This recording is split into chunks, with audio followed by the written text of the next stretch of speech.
Squeeze. Corner. He's got blocking, and he is free.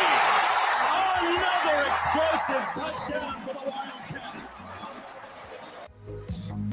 Live from Big 12 Media Days at AT&T Stadium, 365 Sports on the Road is brought to you by Rooftop Innovations. We put your roof above everything else. Play action, you're setting up and dumps it off, and it's a great call. Inside the 5 and into the end zone for the touchdown is Xavier Worthy. Big 12 Media Days coverage is also brought to you by Ideal MRI, TFNB, your bank for life, Three Nations Brewing Company, Texas Farm Bureau Insurance, and Texas Beef House. Gabriel going to work again, looking deep. Got a receiver wide open. It's caught for a touchdown. Farouk is there. Nobody covered him. 365 Sports is turbocharged by Unite Private Networks. Find out more at uniteprivatenetworks.com. Reese over 100 yards with a chance for an exclamation point. Touchdown, Baylor! Now here's David Smoak, Paul Catalina, and Craig Smoak. And here we go. We're live from AT&T Stadium in Arlington, Texas. The first day of 2 Big 12 Media Days. 7 teams today, 7 tomorrow. Baylor here today. And we'll have a heavy dose of it with Mack Rhodes, the Baylor Director of Athletics, Dave Aranda, and also Blake Shapen will join us, among others. Dana Holgerson, Houston coach, Kalani Sitake, Brigham Young, and Brett Yormark, Big 12 Commissioner, at some point joins us here on the field, on the turf, at AT&T Stadium. Paul Catalina and Craig Smoak. Brett Yormark today calling the Big 12 Conference the deepest conference in America. He also said, listen, I said 14 teams would be a good number, but then kind of said our strength is in numbers, but we're not just going to do 14 to do 14. And then also said, guys, that he didn't want to talk today about anything when it comes to addition or realignment involving the Big 12. Yeah, that's not a surprise because he's got nothing to say. You know, I mean, like, what's he going to do? Like, again, he's told us the plan over and over again. If something's good, they'll do it. If there's not anything good, they're not going to do anything just to do it. So I know you have to ask him, but I'm not surprised that he didn't talk about it, given that I think the next time that he wants to talk about it will be the time that he would have something to actually say. Yeah. Yeah, I mean, it's amazing. It's amazing because, you know, there's all these rumors that fly around sometimes. You would think that something's happening every hour on the hour. And really, for Brett Yormark, at least here recently, nothing's changed at all in the last few weeks. You know, the message has remained the same. If opportunity strikes, they'll jump on it. But there is nothing impending right now. Like, there's nothing close to, you know, breaking the way that it sounds. There's nothing other than just more waiting, really. And even then, they could be waiting for, you know, quite a while because there might not be anything to jump on. We still obviously don't know that part of this big old, you know, distribution pie. But, yeah, as of right now, same status quo as we've become accustomed to. And, you know, if that changes, I'm sure we'll hear about it. But right now, just, yeah, falling back on what you've been saying, and that's all you can really do.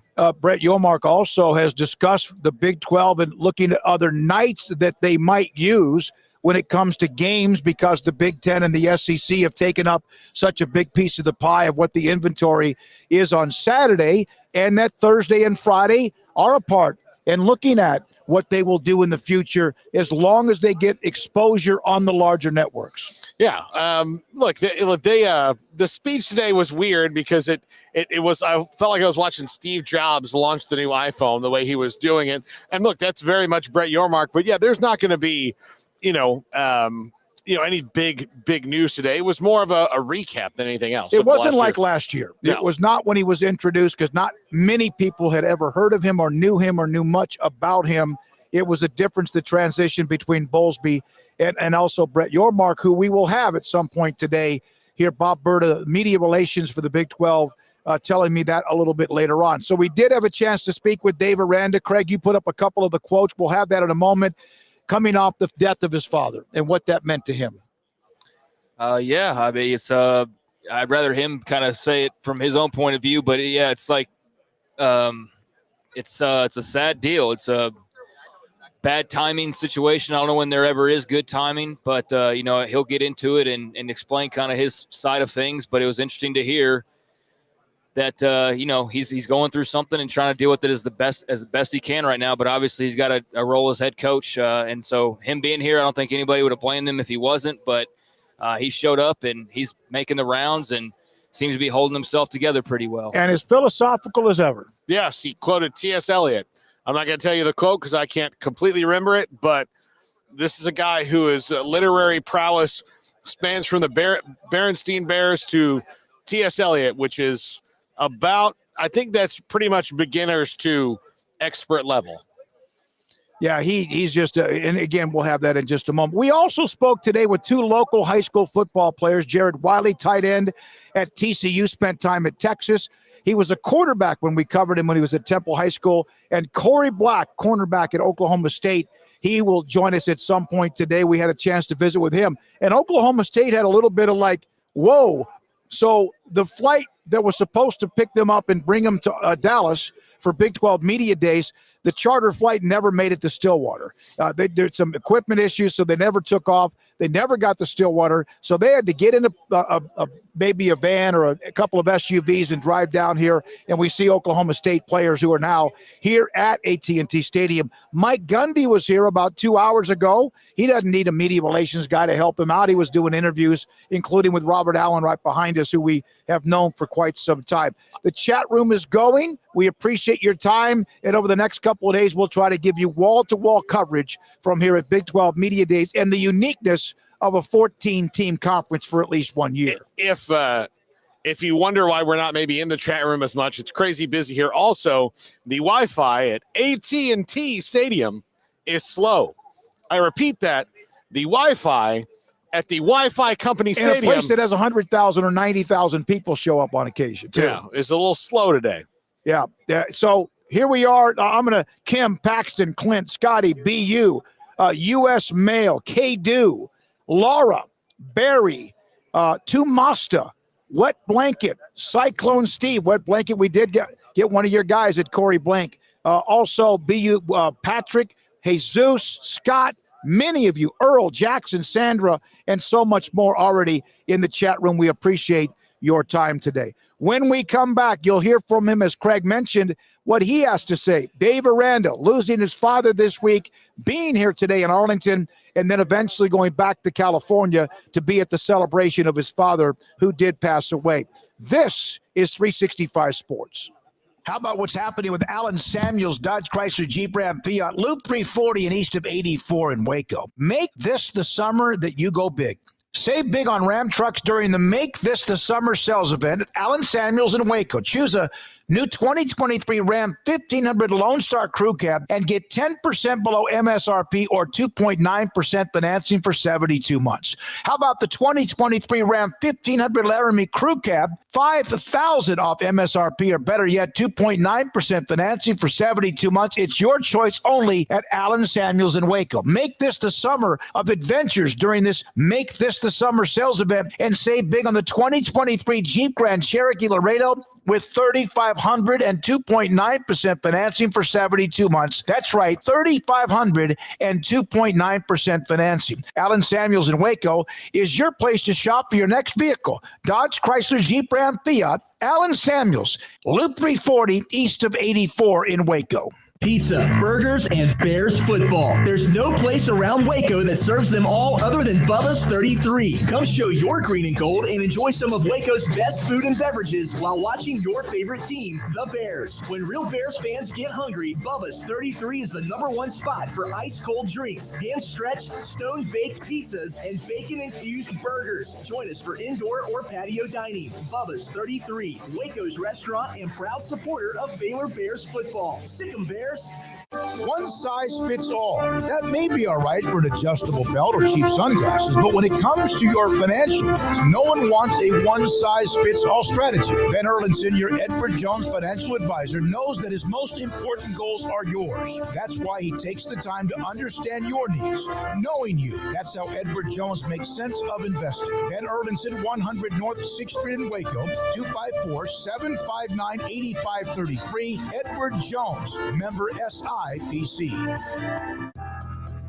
Riverbend Liquor and Wine, Lakeshore Drive, North 19th Street, right behind the bank, is a hidden gem in Waco. If you're a fan of bourbon, especially local Texas bourbons, that's where you gotta go. Balcones, TX, Devil's River, whatever it is, they've got it. Riverbend Liquor and Wine, plus the best selection of craft beers in Waco, seasonally churned out throughout the year, whether it's spring, summer, fall, or winter. Riverbend Liquor and Wine, best selection of craft beers, a speedy drive-through window, and excellent customer service. Find out more on Instagram or just go by and see them. Lakeshore Drive at North 19th Street behind the bank.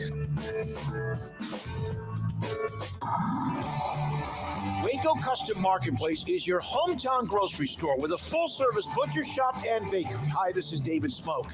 The butcher shop can take your customized orders for seafood, pork, and poultry and custom cut your favorite steaks from bacon wrap fillets to T-bone to bone-in ribeyes, cut specifically the way you want. They have Norwegian salmon fillets, catfish fillets, sliced ham or turkey and lunch meat, variety of cheese available, and several options of sausage links, fresh chicken breast or whole chickens, sliced bacon, pork chops, ground beef, marinated beef, and chicken fajitas, and always large briskets available, plus fresh vegetables. So the great product, customer service, and family tradition of the Bauer family continues at Waco Custom Marketplace, open Monday through Saturday. A full-service butcher shop and bakery available. Waco Custom Marketplace, 425 Lake Air Drive in Waco, or WacoCustomMarketplace.com.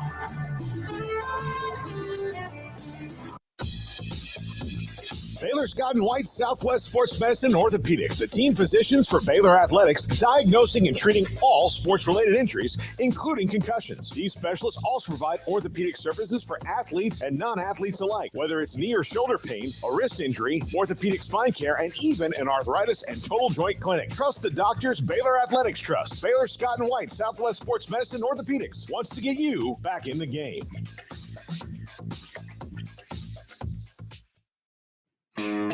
This is 365 Sports. The 3 o'clock hour is sponsored by Waco Custom Marketplace. Meats, sweets, Texas treats, and a cut above the rest. 425 Lake Air Drive, Waco. Baylor football coach Dave Aranda with Paul Catalina, Craig Smoak, and David Smoak on 365 Sports. How are you doing? I know that it's been a tough couple of days, the loss of your father, and you're here. And how are you? How are you right now? No, I appreciate the question, and it's good to be with you guys. Yeah, you know, I love my dad, so I miss him. You know, it's interesting. I remember growing up, my brother and I, Michael, and so he's a basketball coach there in Redlands still, and so Mike was way involved in you know, taking care of my dad at the end. He had stage 4 pancreatic cancer. And so, you know, going back with, went back home just about, 4 days ago, and was able to be there with my mom, and then to be around Mike and his family. And then we have the celebration of life here coming up really right after this. And so we're going to go and spend time with him there, you know, and with everybody there. But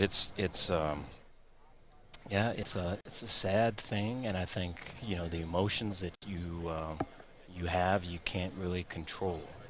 So I'm going to try to get through the day without crying today. So we'll see. We appreciate you being here, and everyone else does as well. Everyone thinking about you and the family. Thank you. Yeah. So, Dave, this is the start of the, you know, where you kind of the official start of the season almost, where you start getting to it. Do you get antsy to start coaching again? Like, now that you've been off spring, you've had like this wall of recruiting, then you got a little wave of recruiting, but do you get antsy around this time? No, I appreciate that. I don't. Mm-hmm. I think this time right now is way important team-wise, for work ethic, for leadership, for, hey, there's going to be, you know, a couple days that they're going to have off here at the end of the month, and the lights at the end of the tunnel. How are they working with that in mind? How are they working with, hey, football is going to be starting up again? And so those things are little micro things maybe, but you know, when the season comes, they're going to attach a win and a loss to things, and that's going to be way blown up, you know? And so it's being developed now, or it ain't. And so the ability to really kind of hone in on that, and was just talking with Vic Valoria about all that this morning, actually, and so way important that we finished strong. I think we started strong. You have a handful of guys that are here. A couple of them notable. Blake, obviously, being here, you'd made the decision, but to have him in front of all of these people is probably a big adjustment for him. Mike Smith, a newcomer, was interesting to see him listed as well. And a couple of your younger playmakers. Can you kind of just take us into the thought process of why the group that you brought with you and what you expect from them here? No, appreciate that. Yeah, I think Blake, his growth has been way cool to see. I think he I think for all of us, man, I mean, to sit with, the disappointments and to sit with the stuff that didn't go right and to sit with the criticism and to sit with the failure. I mean, nobody likes that, and I feel like, there's so much learning within that, though, and you have to learn to love that part about you. And I think that's been a journey for Blake. And I think, when he talks to the team, it's just a different level of person that's there now. And that's just way cool, And so I'm pulling for all of our guys in our team, but I'm way pulling for him because I think, it hasn't been easy. And I think he's earned it. Then, I look at like Drake Dabney. Drake has been just solid and has been, there's a class about Drake, and then there's just a way strong heart about him. I think you guys will see that today. And I think for him it's been, hey, the next step for you is people respect you, people look up to you, right? You have a voice, let's use it, And the how you hold yourself, right? We need you to be expanding that view to other people. And I think he's starting to do that. So that's been neat. And Josh Cameron's what a story that is. Yep. From being a walk-on to it got to be like, hey, if we need somebody to block somebody, if we need somebody to dig out this safety, and then it became, hey, if we need somebody to catch this ball on 3rd and 3 versus press coverage. I mean, Josh is continuing. Whatever roadblock has been put in front of that young man, he's knocked him down. And so I think it's the same thing with him. It's going to be, finding your voice, getting both feet in the ground, looking people in the eye. And I think that's the whole reason why we're here anyways. But to keep that front of mind. And I think Josh is an example of that. TJ Franklin, I'm way proud of. I think TJ this summer has really spoken up. I think there's been, opportunities for him to say something, and he has, and it's been way strong.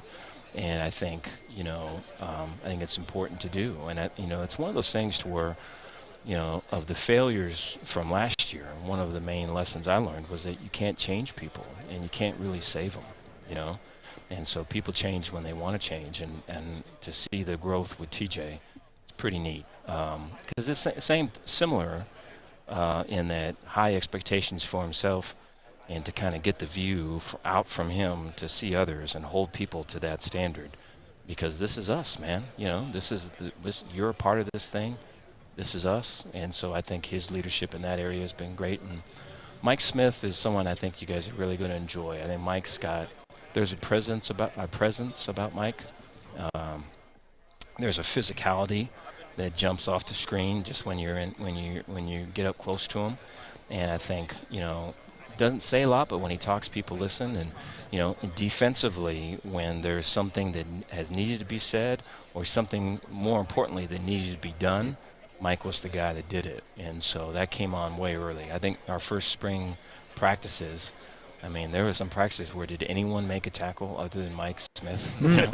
And so he was able to get the guys quick, and he's been doing great with them since. 2000, your first year, the COVID year, was like almost a mulligan, to speak. 2-7. It was such a difficult year. And then, wow, the explosive 12-2 that really kind of came out of nowhere. Then last year appears to be a step back, even though it's a bowl team. Is this a year where you have to reestablish, not you as a head coach, but the program has to get back on track, otherwise you start to slip? No, I appreciate that question. I know, I think there's a great line by T.S. Eliot, and he talks about teach us to care and not to care. Teach us to sit still. And I think that's way instructive to me, because I think, in all of the criticism or any of the we could use the word realities, which would probably be the better word to use. There's so much that you can learn from, and so you want to be able to take that and look at it and see what's really being said to you without being too attached to it, And so I think too many times if the people choose not to be fierce with reality and they kind of shun it, and they don't get any better. I don't know if they grow, And so I think like last year, the failures for me were, trying to change people, and then not really embracing the transfer portal. I think a lot of that, I don't know, it's hard. It's difficult to say, but I don't know if there's a hubris maybe, and that maybe I could change somebody. Or maybe that, hey, this group is really young, but hey, we can coach them, we can get them there. And I think all those things are way exposed. And so I think you have to look at that and get better from that and see that and then address it. But then I think you can't, once you've done that, I think you've kind of done that. I think you've cared, and so now you have to not care. I don't know if that makes sense. No, just kind of following up on that, how much easier does it make it to approach a season when you've attacked a mistake that you've made and you're able to clear it and go, well, I'm not just going to do that anymore. Yeah. Like are you a little bit more clear-headed because you know that all else, I know I'm not going to do that thing that I didn't like how it worked out.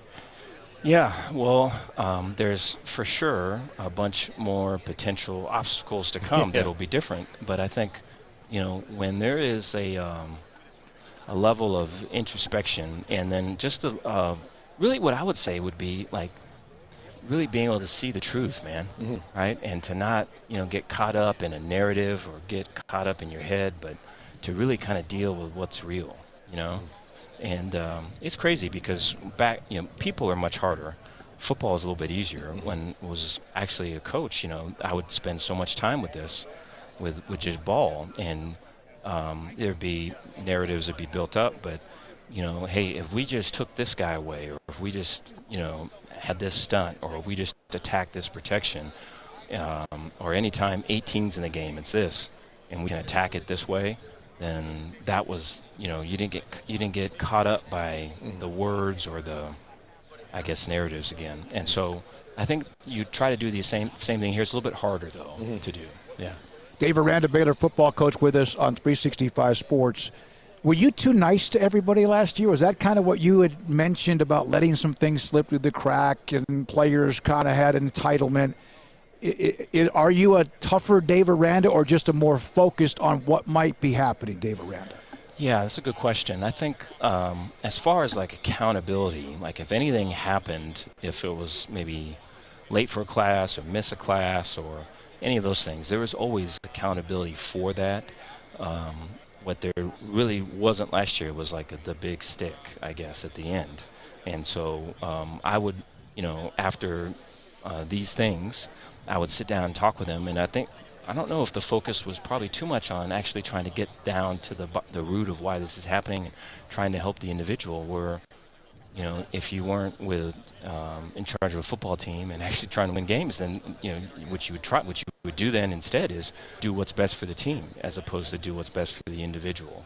And so I think learning the discernment there, and these are the outlines of what we got, right? And we're going to give you some grace, but then you're going to be suspended, or there's a chance to be kicked off the team, or any of these things. And that's happened this year, and so I think like the ability of the team to kind of be way cohesive and way on the same page.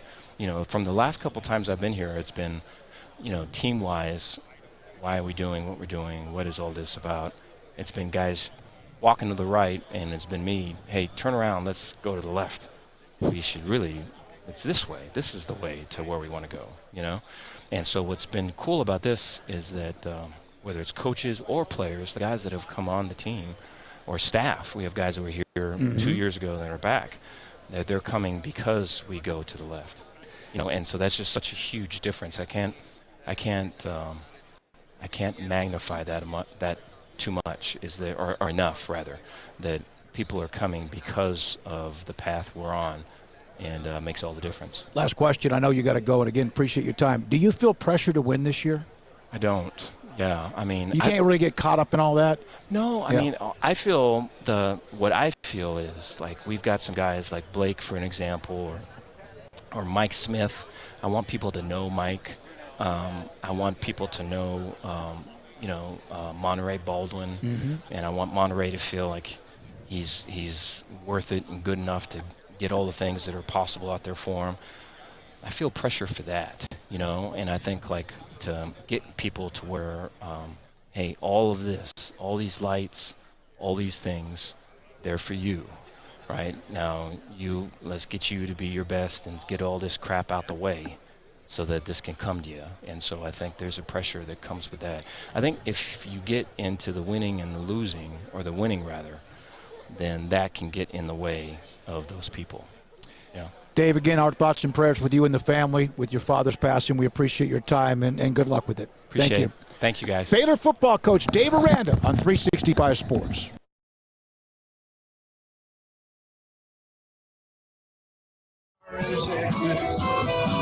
Trucks will be red, white, and blue. Average your car in Texas.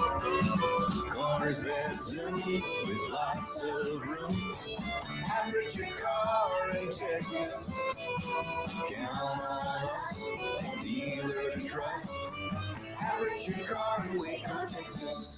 Where is the best beef in Texas? Your house when you order from Texas Beef House. Unleash the flavor of Texas-raised Wagyu. From our pasture to your plate, that's TexasBeefHouse.com, and joined by Marketing Director Samantha Duvall. Samantha, thanks for your time. There have been numerous holidays, and now it's just straight up the summertime. Your thoughts about some of the specials and ideas you have? So we still have our hamburger special going on. We're going to continue it through the end of July. When you bundle our 25-pound ground beef bundle, you can get hamburger for as low as $6 a pound. And the same with our 28-pound Wagyu hamburger patties. You can also get those for as low as $6 a pound. All of those come with free shipping in Texas, Louisiana, Oklahoma, and Arkansas. We've got a lot of steaks online. People are buying up our brisket. Time to smoke a brisket. Good time to grill out. If you order and use our code SICK'EM10, you can get 10% off your order of $100 or more. And it's all grown right here in White House. We're a family-owned company. It's all pasture-raised. We just enjoy what we get to do. Family reunion, people going out to the lakes, or people just meeting or going out of town. Where is the best beef in Texas? Your house when you order from Texas Beef House.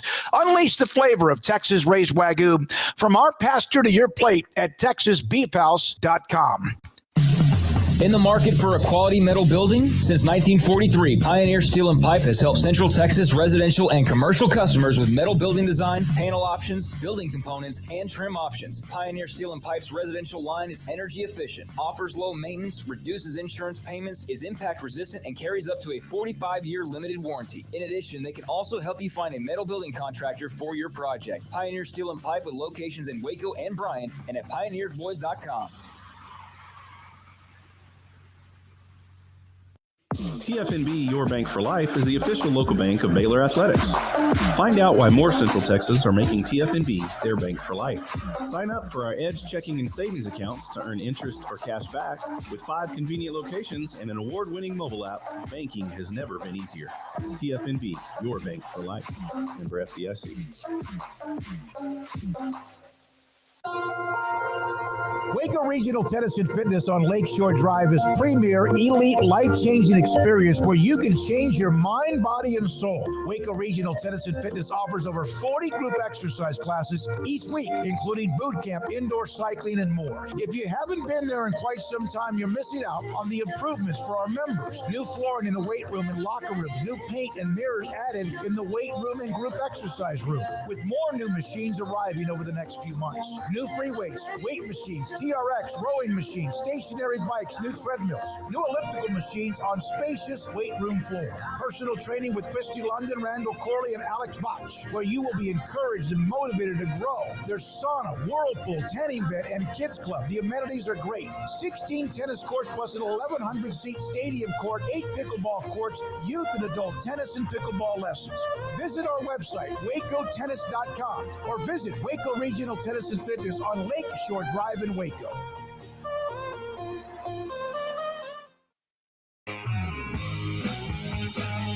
This is 365 Sports. Text us at 254-339-1122.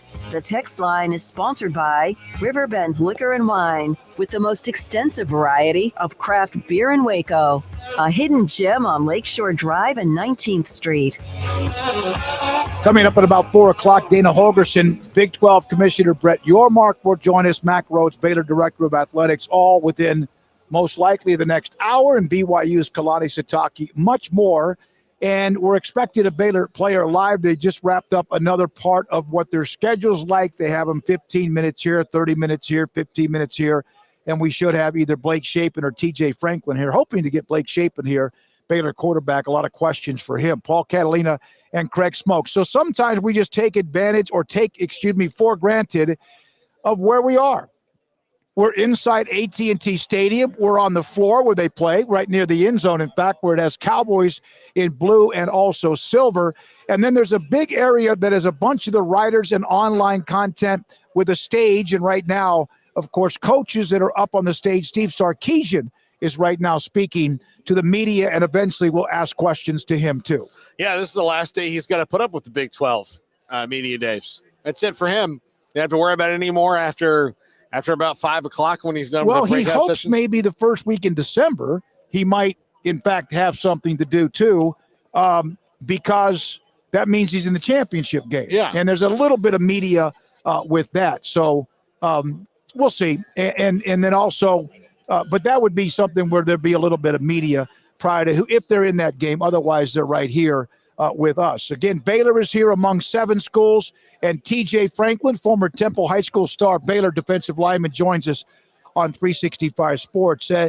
Well, hello. Hello, how you doing? How has the offseason been, and where are you as a team entering when things get back together in August? Oh, yeah, the offseason is going great for us as a team so far, and I feel like we got everything steamrolling at this point. We got all the gears turning properly, so I feel like we're just building up the steam right now, ready to explode, season start. Coach Aranda mentioned to us earlier how he's enjoyed watching you grow as a person this offseason. What would you say is different about TJ Franklin here in July than TJ Franklin on January 1st? I wouldn't say I was a selfish player, but I was more conservative. Mm-hmm. Like I didn't want to push others the way I pushed myself. So I held myself more accountable than I held others accountable. And, you know, as a leader of the team, as that person they want to lead, I learned that I had to be more vocal, and just being able to push them vocally, lead by example as well, to show them that you're capable of doing it because I'm capable of doing it, and just to tell them you're capable of doing it. It allows me to pretty much help them gain that upper edge. You've always been a good talker, just obviously not as vocal with your teammates maybe before, but what's it like to be at an event like this, talking to numerous people constantly for hours on end? What's this experience been like for you? I was really nervous at first because, I didn't know what to expect, but now I'm kind of in the groove of it all, so I feel like we're just rolling at this point. Look, we've seen your family. Shy does not run in the Franklin family. I've seen too much dancing on the Jumbotron to believe that Shy runs in your family. Yeah, I'm the oddball out. The rest of them are like that, but I'm definitely the one that's going to sit in the back and just observe. Did you get a chance to run into Jared Wiley? Oh, I haven't talked to him today yet, but I he's bigger than you are. Yeah, he's definitely bigger than me, taller. Yeah. 6'7", 260 or something? Yeah, he's grown since we've gotten to college. Yeah. Well, and he's had a good run, and of course, so did they last year. TJ Franklin, Baylor defensive lineman with us, 365 Sports. Dave Aranda has said, and he said it throughout last year, that there was a disconnect. There was something missing. There might have even been some entitlement or even relationships between players and coaches. So tell me exactly what all that meant. We just had players that felt like they deserved everything instead of players that felt like they needed to work for everything. And then that fell along with the coaches. Coaches were trying to hold players accountable, and they didn't want to be held accountable for the things that they were doing. So it just seemed like there was a lot of backlash whenever coaching was being taken place. So people thought that, whenever they were getting coached up, that people were like coming at them a certain type of way and like made them upset. So I feel like this year we kind of focused on being coachable as a whole group and don't let people that aren't being coachable like lead the pack. Do you wish that you would have been more vocal? That's kind of what you alluded to last year when that was going on, instead of letting that slide. Yeah. So pretty much I just had my mind made up. I didn't want to be the bad guy. Okay. So this year I'm cool with it now because I seen what allowing the bad people to be the bad people to do. So I just want to be that bad guy that, you know, holds people accountable. You could be mad at me for holding you accountable, but at the end of the day, if it's going to make us better as a team, I'm willing to have that hard conversation with you. Yeah, but they're not really mad at you, right? They're mad at themselves, right? Most of the time. They're more mad that they got caught. Yeah. Yeah. Yeah, and it's not like you're being just over it. It's you're just holding, like, it's a maturity thing, Yeah, right? exactly. Did anyone have to kind of check you early on, even though you played pretty quickly at Baylor? Did anyone have to check you a little bit early on? Yeah, definitely. Taylor Young, he wasn't a player at the time, but he was there as like a GA. And you know, I started to feel like my britches were a little too big, and he definitely humbled me, told me that, you know, I could be a good player, but I'm not there yet, and that the way I was acting wouldn't allow me to get there. So that really helped me along the line. So when we saw the list of guys, I mean, you made perfect sense. Blake being the starter 2 years in a row made perfect sense. Kind of surprising to see, you know, some of the younger wide receivers like Josh Cameron being here, but Mike Smith, he just came in this offseason from Liberty, the linebacker. We didn't get much of a chance to talk to him, but he's already here. I asked Coach Aranda about it. But from your standpoint, what have you kind of learned about Mike Smith, getting to know him, and just what have been your impressions and, you know, him being a representative for you guys today? Oh, yeah. So him being here today is because of who he is in general. He just came in being a great player, a great person, a great teammate. He just was all around being able to do the things that Coach Aranda was asking for. Just be that person before Coach Aranda even asked it of him. So I feel like that really helped him as long as coming here. But just being him, knowing him personally, just being able to build that relationship with him, me and him have on multiple days sat in the locker room and talked for like 30 minutes to an hour, just because like a lot of the same things we like and a lot of the same things, like we get along really well. So I feel like he really had left his imprint on the program really early. TJ, 12-2 year was a dream. I mean, no one expected that. Nobody expected TCU to play for the conference last year or Kansas State. So can you even be close to what you were 2 years ago? It's not fair to compare, but can you, the defense, get back to that angry, playing with an edge, beating people up? Yeah, definitely. Honestly, it was just because we had a lot of young players, and a lot of young players comes with a lot of MAs, mess ups, dumb mistakes that could have been avoided. So just having those players get those extra reps, get that experience, it allows us to be able to grow. So I feel like coming up in this next year, or even the year after when I'm gone, they will be able to reach our full potential as a defense. Do you feel that you guys can set the attitude on the defensive line like you did 2 years ago? Because you guys were the first line of, oh crap, we're dealing with this Baylor team. Yeah. They're in a bad mood and they do not want to deal with us today. Yeah, definitely. I feel like as a D line, we kind of changed. Well, we didn't change, but we're gonna put a big emphasis on being the group that nobody wants to go against. Mm-hmm. So our coach Dennis Johnson says it every day: live in the red. You got to push yourself to be in the best shape possible. You got to push yourself to be the most tired you can every day, because the game is played when you're the most tired. And you got to be able to make those tough decisions. You got to make the decision to be tough and physical and run to the ball. And, you know, that's just what we've been emphasizing, you know, throughout the spring and throughout this summer workouts. I know I probably asked you about this in the spring, but now it's been a few more months. What's it like to have Matt Powledge back, and just what sort of changes has that brought? He brings a lot of energy. He's always been that type of person. It's always the word with him, right? Energy. Yeah. Energy. That's all. I mean, that's all he asks for. I mean, he does ask for the football stuff as well, like technique and execution. But there's one thing that you need regardless, whether you're having a good day or a bad day, and it's energy. Yeah, that's what Coach Aranda told me earlier this spring, back when wrapped up spring drills. All right, man, so you got a little bit of time. What can you do personally? Do you have room to do anything between now and August when workouts truly begin? Yeah, 100%. Leadership continues to grow every day. I continue to learn the game better. No, I'm talking about you get away. Like, you get away from football. Is there any time for you to have? Is that over? You're done now. No, I pretty much clocked out at this point. I'm ready to go. I'm ready to grind. I'm ready to go. I'm ready for the first game, to be honest. Hey, man, we appreciate it. Saw you in high school at Temple High School, TJ Franklin. Yes, Greg? sir. Yeah, a couple Temple Wildcats here today, but does it feel like this is your last, ramp up to a season? I know you're going to get that question probably a lot, once we get the practices and stuff, but does it feel that way already, or is that still something you need to get deeper into it? Nah, at this point, I'm just trying to focus on the next thing, because if I start getting sentimental about it now, then, one thing leads to another and the season goes bad because I'm thinking about the wrong thing.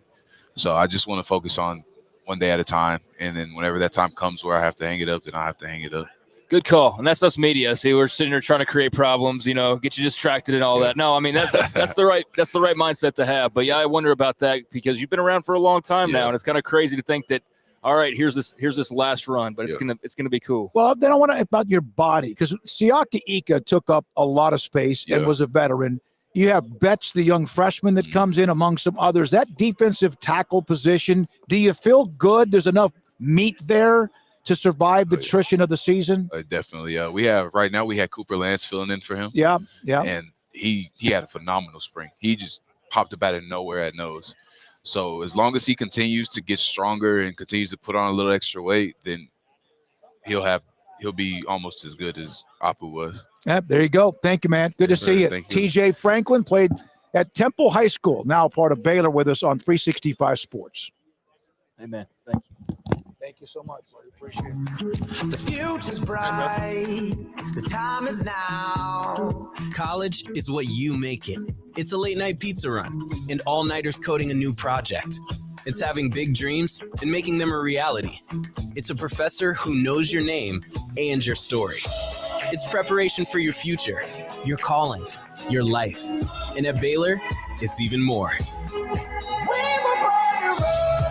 Baylor, where lights shine bright.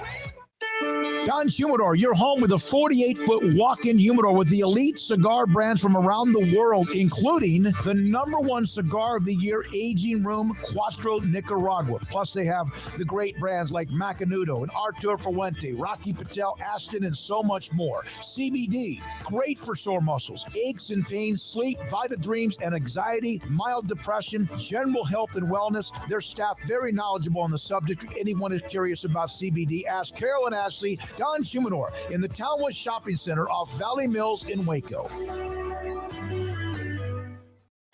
At Ideal MRI, we feel blessed to be part of the Waco community. We're a small family business here in Central Texas. At times like this, the cost of healthcare has never been more important. And unfortunately, significant illnesses and injuries still occur. And that's why Ideal MRI is open and here to serve you through this difficult time. So if you need an MRI, ask your doctor about Ideal MRI. You can schedule online in minutes at idealmri.com or call 833-IDEAL-MRI.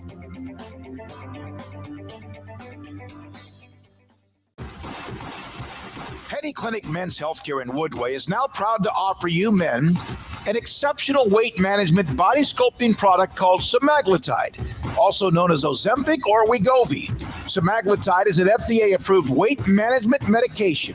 Once-a-week injections of this powerful medication offers an average body fat weight loss of 20% within the first year of treatment. In addition to body sculpting, semaglutide also normalizes blood sugars and has the clinical research proof of reducing blood pressure, cholesterol, stroke, and heart attack risk.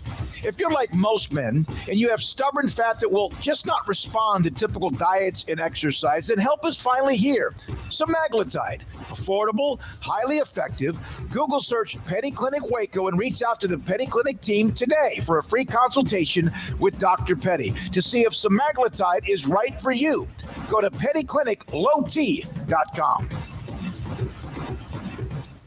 After my first car accident, I feared the biggest damage would be to my wallet. I expected a mountain of bills and a long, drawn-out process. But my Texas Farm Bureau insurance agent was there when I needed her and helped me get back on my feet and in my car in no time. Instead of a hassle, I got reassurance and a quick recovery. Stop by and see our agents at one of our 3 McLennan County locations. Coverage and discounts are subject to qualifications and policy terms and may vary by situation. There are 26 letters in the alphabet, over 600,000 words in the dictionary, and just 3 of them said together can change everything. Let's order pizza. Those 3 words lead to dough made from scratch and 3 fresh signature cheeses that blanket golden crust in a heavenly melt on Marco's Pizza that'll blow your mind. So visit marcos.com to order and stop by Marco's Pizza in Belmead, China Spring, Woodway, and in Robinson. Marco's. Pizza lovers get it. From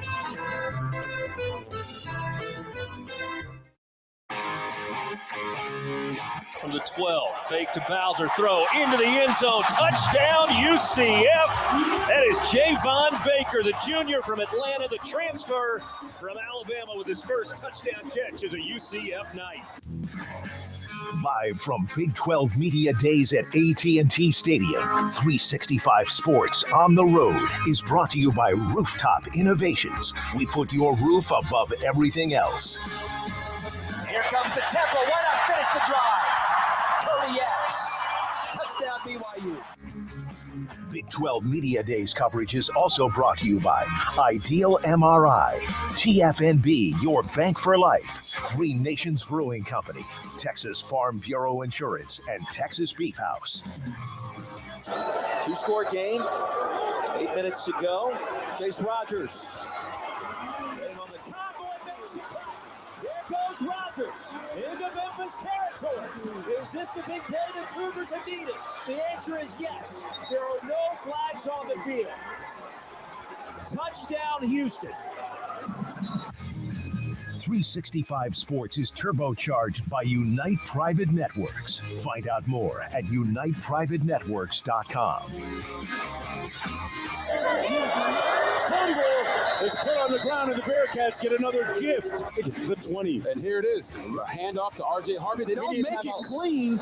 And Deontay Corleone says, I'm the godfather now. Now here's David Smoak, Paul Catalina, and Craig Smoak. We continue from AT&T Stadium in Arlington. Cowboys play here. High school championship weekend among many college games that are played here, and Big 12 Media Days here. Brett Yormark earlier today went over some things, but really it was kind of almost neutered because last year was so new. We didn't know anything much about him, and he kind of just came on, made a couple of emphatic statements, the passing of the torch from Bowlesby to Yormark. And I think that there's the biggest contingent I've seen, plus there's 4 new teams that I've seen for the commissioners talk, and it just kind of was there. Yeah, I mean, you can't, every time you go see the Stones, they can't, No, yeah, they hit it can. out of the park. I don't know, maybe that's a bad example, but That's sometimes a terrible example. Yeah, Randy Johnson doesn't strike out 15 every game. Like sometimes he walks a couple. And look, I respect at least him not hyping up something that's not going not there. on. Yeah, that's the last thing college football needs right now. No, I know. So just keep on going. And everything that they've done. This was more of a recap because,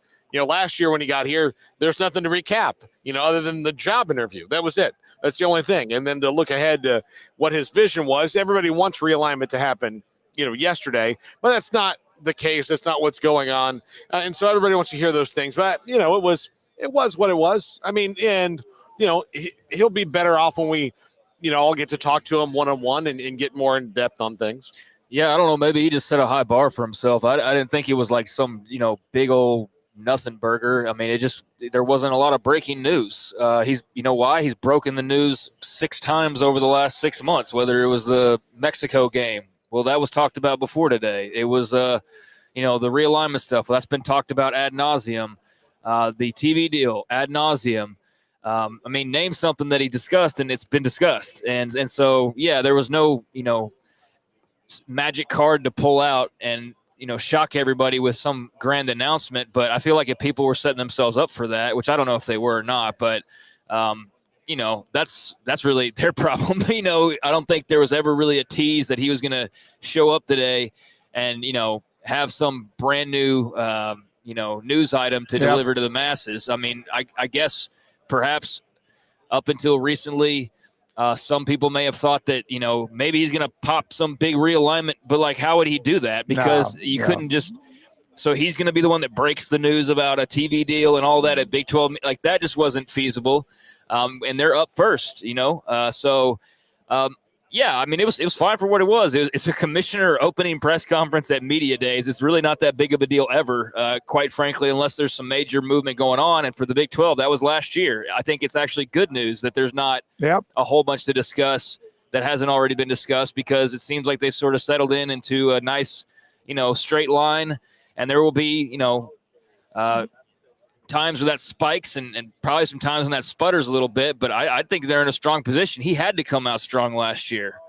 I mean, what was the feel around the conference? It's like, oh, well, they're dying. Texas and Oklahoma are leaving and blah, blah, blah. Well, he swung a big stick last year. I think he did a good job of, putting a positive spin on the entire situation and on the conference itself. And they walk in here today with probably the biggest crowd they've had. And yeah, some of that's 4 new schools, but some of that's like definitely media just in general as well. I think there's more interest.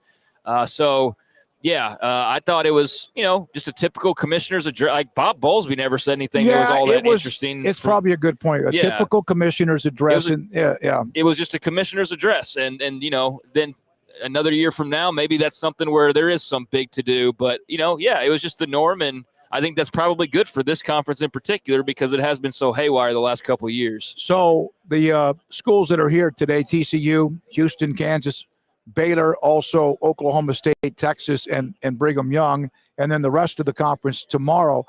There was one note. Remember yesterday we had Sam Bradshaw on, was it Monday, to discuss where would the Big 12 be value-wise, TV value-wise, if in fact they had stayed together? Had they remained intact from the original 12? So I sent the piece to Bob Thompson, who had already seen it.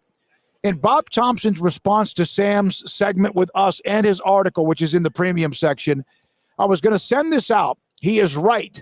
I had discussions with the Big 12 about a network modeled after the Big 10 network. UT and Oklahoma basically killed it. A couple of years later, we hired Kevin Weiberg to help deal with ADs and presidents after the Big 10 launch. Got off to a rocky start.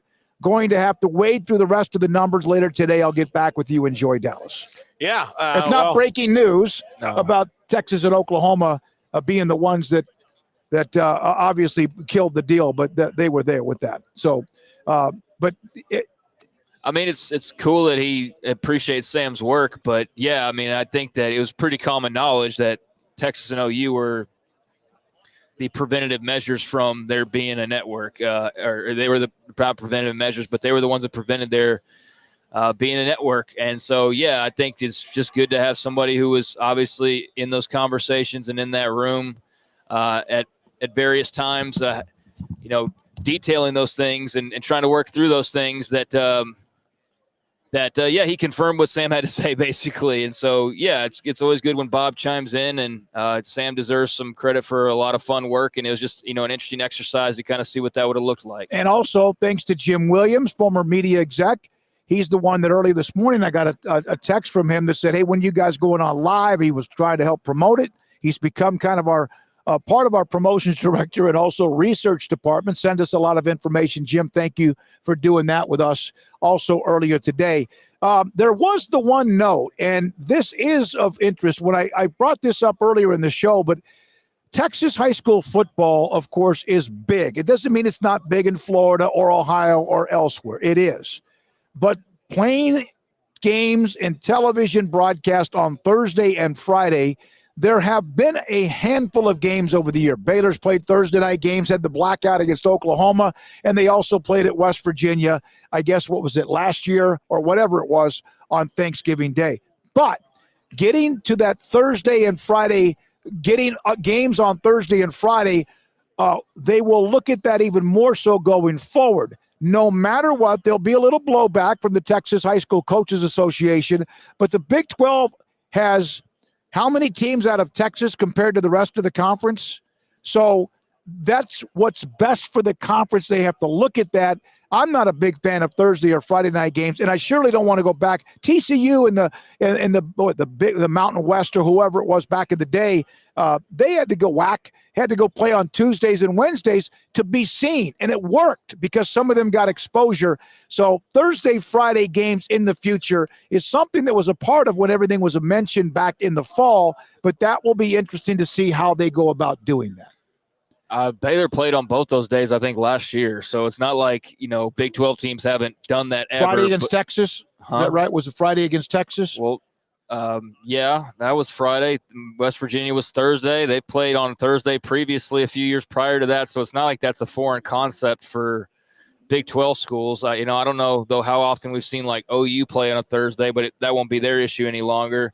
I don't know how it is for the rest of them is all I'm saying. But I've very clearly covered Thursday and Friday night Baylor games. So, that's something yet. I mean, if you're going to have the number of teams they have, and we know the TV spot situation, the other alternative is, playing Tuesdays, Wednesdays like you're the MAC. And I think that would be a step down, and that would be probably a bad look, but it would not, it's a better deal to have those Thursday, Friday night games to get somebody on to ESPN or to whatever the main network might be rather than ESPN Plus on a Saturday. So, that's just one of the things that you have to do to make it work. And I don't think it'll be that big of a deal. But if you start playing Tuesdays, Wednesdays, then I think you start to raise your eyebrows a little bit. All right, we're joined by Josh Cameron, wide receiver from walk-on to scholarship. And your mom, Andrea, she watches and is a follower of our show. Mm-hmm. What was that like to get that opportunity and take advantage of it? Oh, man, I'm just really grateful, honestly, for really just getting the opportunity as is. I just felt something was like truly different here at Baylor. Just when I was looking at my options coming here, and one being just the faith aspect, just how it was just at the forefront, and then just the vibe I felt from Coach Aranda and the energy he was giving me. I just felt it was different because being at a walk-on, there's like kind of a stereotype where they're a walk-on, like you're not really looked at and things of that nature. But here, I just felt like they will really just give me a chance to really show who I am and be able to earn that. So I'm just honestly thankful. Josh, how do you feel about the wide receiver core in its current state this year? Last year, it was a position that struggled to find its leader, and it's kind of a main guy. So how do you feel about the way that you've added to that depth? I think compared to last year, we've just been taking that step forward, basically maturing. Last year we were some of the youngest on the team. Now we're the older guys on the team as a wide receiver core, and I've really just seen the growth and maturity levels just from everyone just kind of take a step up and them realizing the position that we're in. And with that, I think we have playmakers everywhere. You got Monterey, Keytron, Monty. You can Howe. You can just keep naming people off as you go. And so I think that's like the main difference. Us just really taking on that veteran kind of role as a core. How did Keytron kind of come in and establish himself and gel with you guys? To the point where there's a lot of people expecting him to come in and have a big year. Mm-hmm. Oh yeah, no, he fits the room perfectly. Honestly, he came in basically hungry. He came in not wanting anything given to him. He came in wanting to earn everything, and that's just what he's been doing. Like his routes are amazing. His speed's amazing. Like he can do anything. I think he's just a huge addition to the offense for sure. In reality, there was the need for somebody to step up at wide receiver. Taekwon left. RJ, he was in the NFL. RJ transferred. And it kind of seemed to be a struggle. What was that like to be a part of that position group when they were wanting somebody, and you at times were the person, to step up and take and grab onto that opportunity? I think it was just a great realization for the other guys and myself included. I think it just kind of gave us a little kind of nudge and just kind of brought something out of us to be able to like kind of fill those roles. Like you said, Taekwon, just watching him and just what he did here. I mean, that was just a great role model. Just kind of not wanting to repeat that or be just like him, but just kind of find your own kind of beat and be me or be Hal or just figure out a way just to kind of be yourself in your own unique way.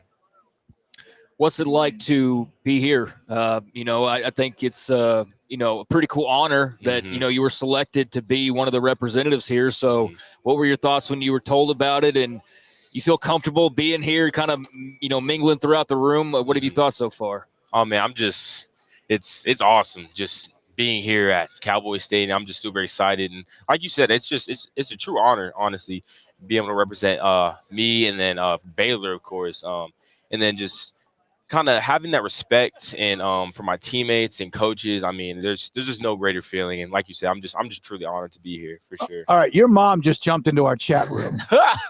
Oh man, hey mom, what's up, mom? Ask him about Otis and Yoshi. Oh yeah, I got two. I got two pet birds, Otis and Yoshi. Wow. Yeah, I got them. I got Otis when I first got here, and then I got Yoshi last year. So yeah, those are my two pet birds, Otis and Yoshi. Have they ever gotten loose? There was one incident with Otis where he tried to get loose, but no, it was all good. I got him back in the end. So what is that something that was always of interest to you rather than a dog or a cat or well, I grew up, we didn't really have pets because my mom, she had like allergies and stuff like that. Oh, and then okay. coming to college, I was like, a bird sounds interesting. So I just did a whole bunch of research into stuff like that. And then after that, that's when I just made the decision to go ahead and get that. Your mom said hi. Hi, baby. That's from your mom right there in the chat room. Hey. Josh Cameron, Baylor wide receiver with us on 365 Sports. Close to everything picking up and starting. You've been doing the summer stuff. When everything begins, why should anyone expect anything differently from the offense? You know what I'm saying? We just come with a kind of different mindset. Really, like I said, coming from the receiver room, kind of us wanting to basically like step up and make us our role known more in the offense. So I think with that coming from us as receivers, I think that would be like a huge step up and was like receiver play and just making like deep threats and things of that nature. What have you seen differently from Coach Aranda? I mean, he spoke about how, they probably should have attacked the transfer portal a little bit harder last year, but he wanted to give guys like yourself opportunities. He should have been harder on guys or, been more final in certain punishments with guys. And we just talked to TJ about that. He's talked about taking on the role of a leader. How about yourself as far as taking on that leadership role? And just what have you seen from Coach Aranda in terms of him changing for the better from a year ago? Mm-hmm. So for my goal this spring was, like you said, was definitely stepping up when it comes to leadership. I was just basically trying to get out of my comfort zone, be more vocal, do things like that, and basically establish myself and let it be known that I want to be a leader on this team.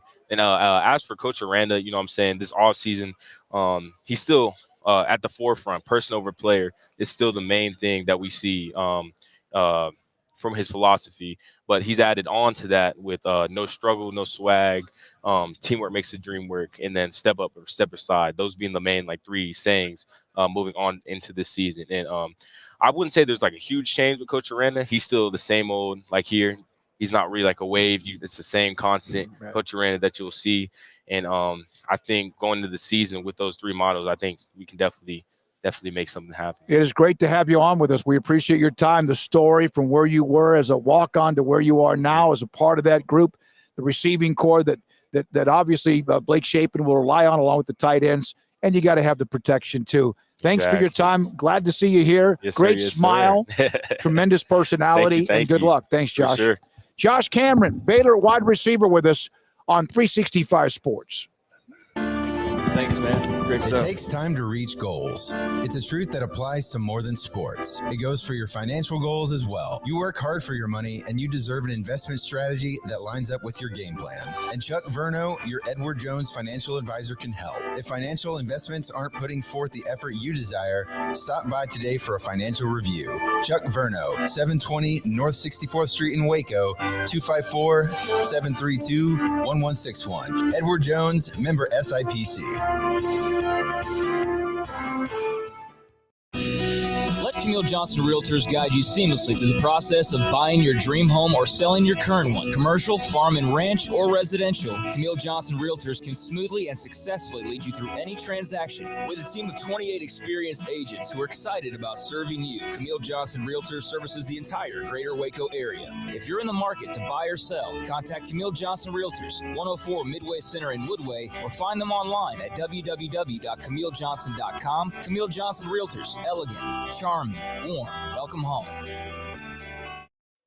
Stepping into the boots of a U.S. Army officer can add confidence and leadership skills to your son or daughter's career path. See all the things they can achieve in our boots at GoArmy.com. U.S. Army Waco Recruiting Company, 254-598-8131 or 254-776-1543.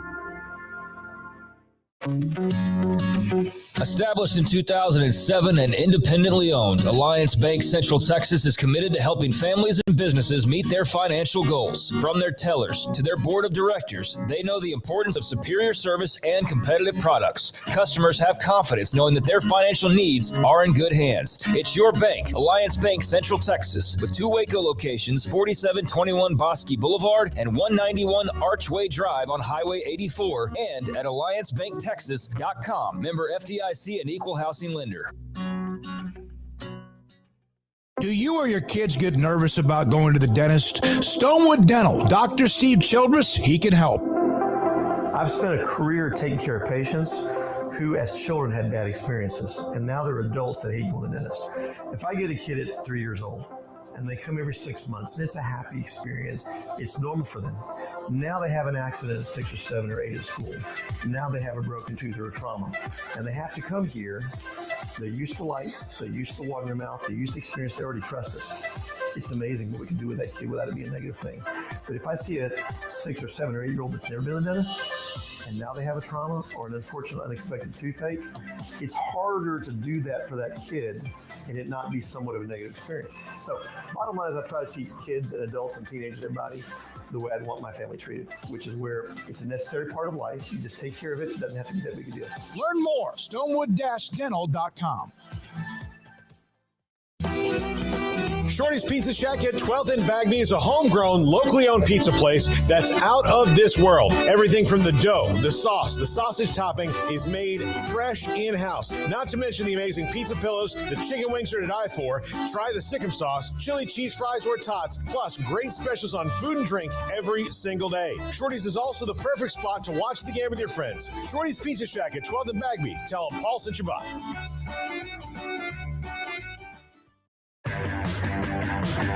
This is 365 Sports, powered by Sikkim365.com.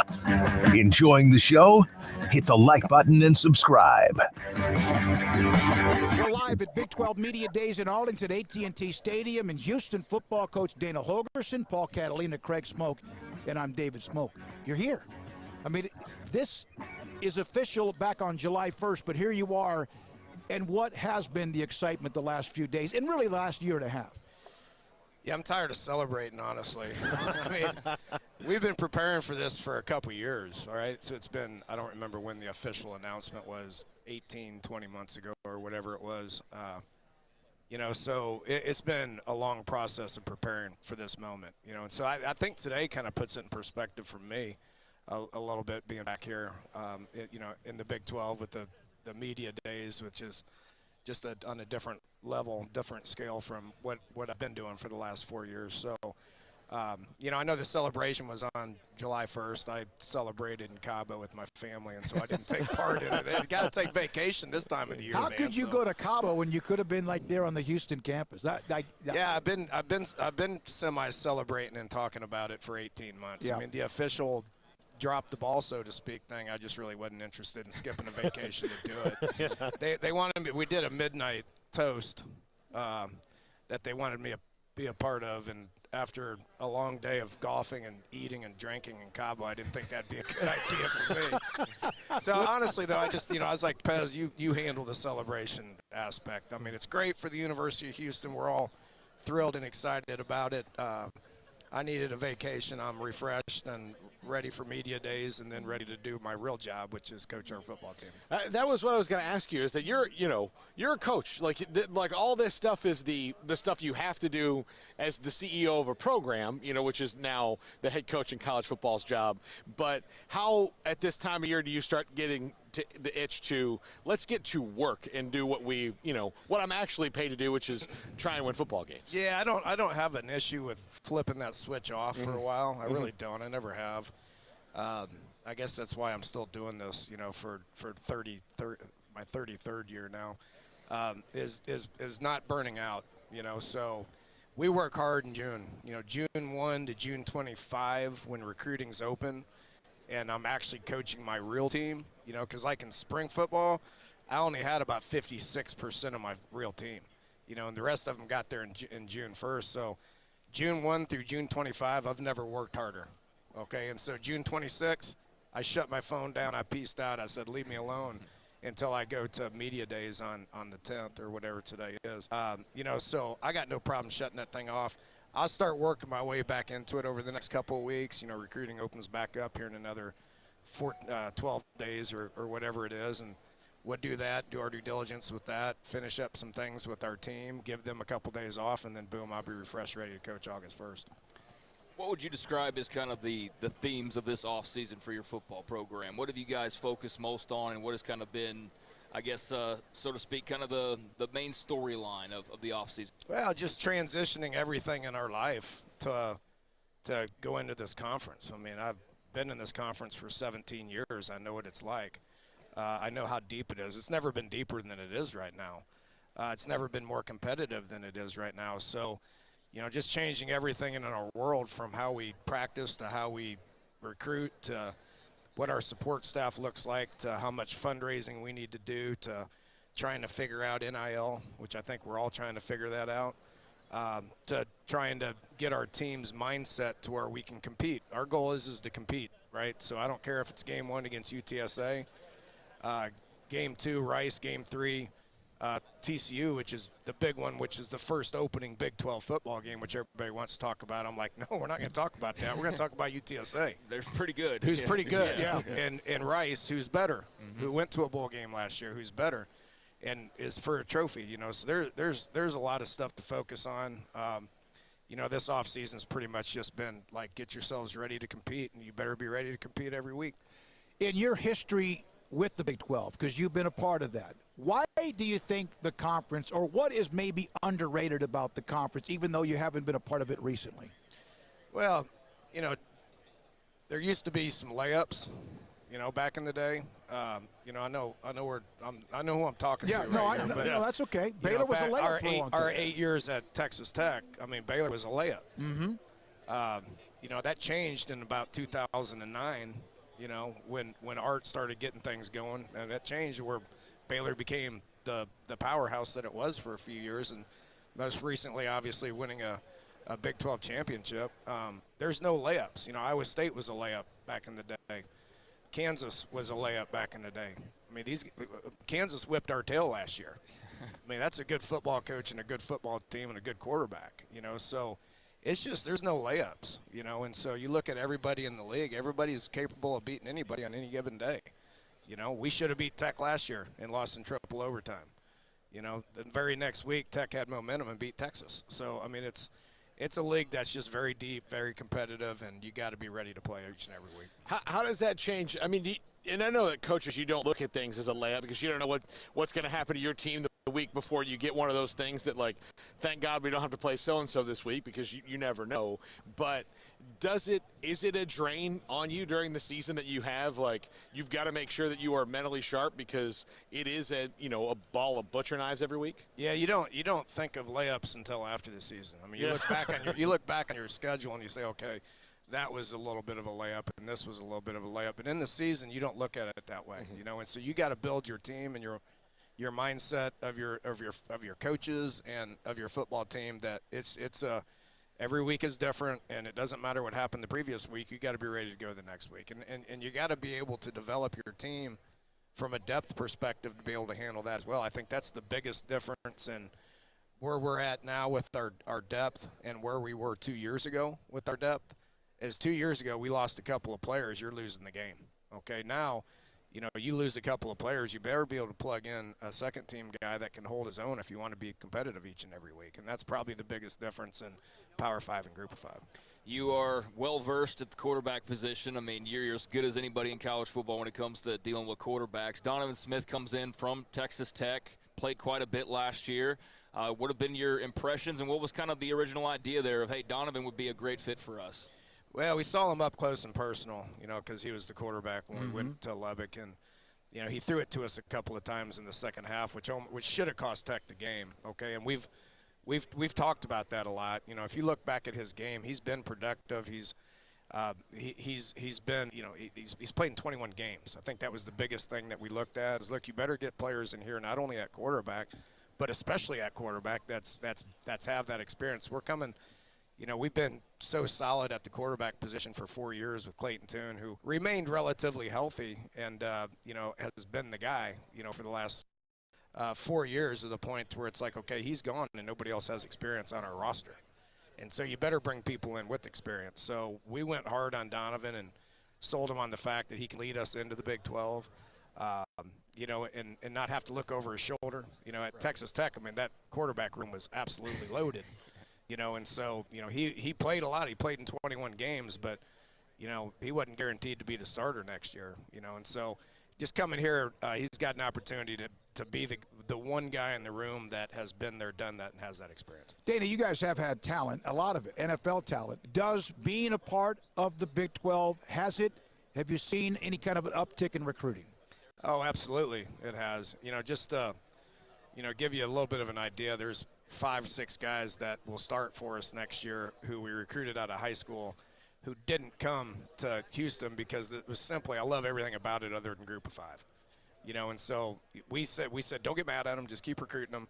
And when we go Power 5, if we go Power 5, maybe we'll get them back. And there's 5 or 6 guys that immediately came back, you know, and transferred back to us. But then there's guys, you know, we've signed 3 4-star receivers in the last 2 classes simply because they knew they could play in the Big 12.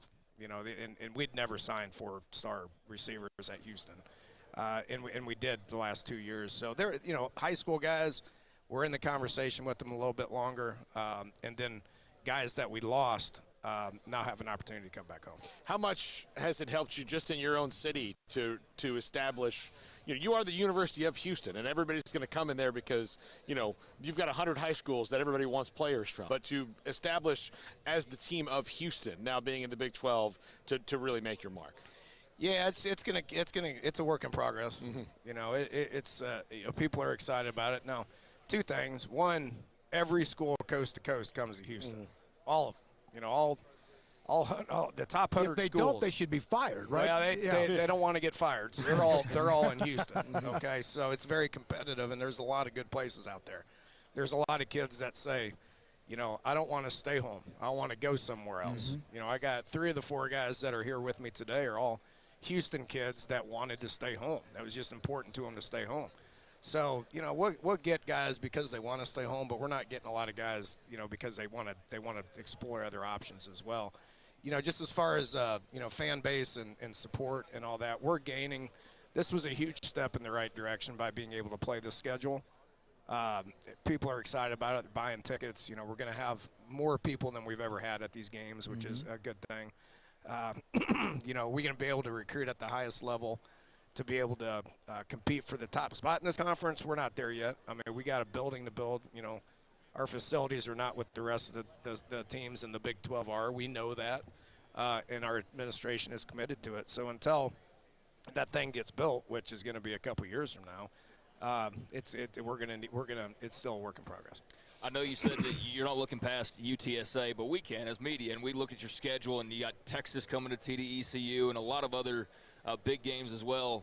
Did you at least look at it initially and just kind of, did you have any initial impressions of just kind of the highlights, so to speak, of the first year in the league, or was it just strictly like, I'm not looking past the Roadrunners and Jeff Traylor? No, I looked at it, and I thought we were treated fairly, you know, so, you know, we got 5 home games, 4 road games.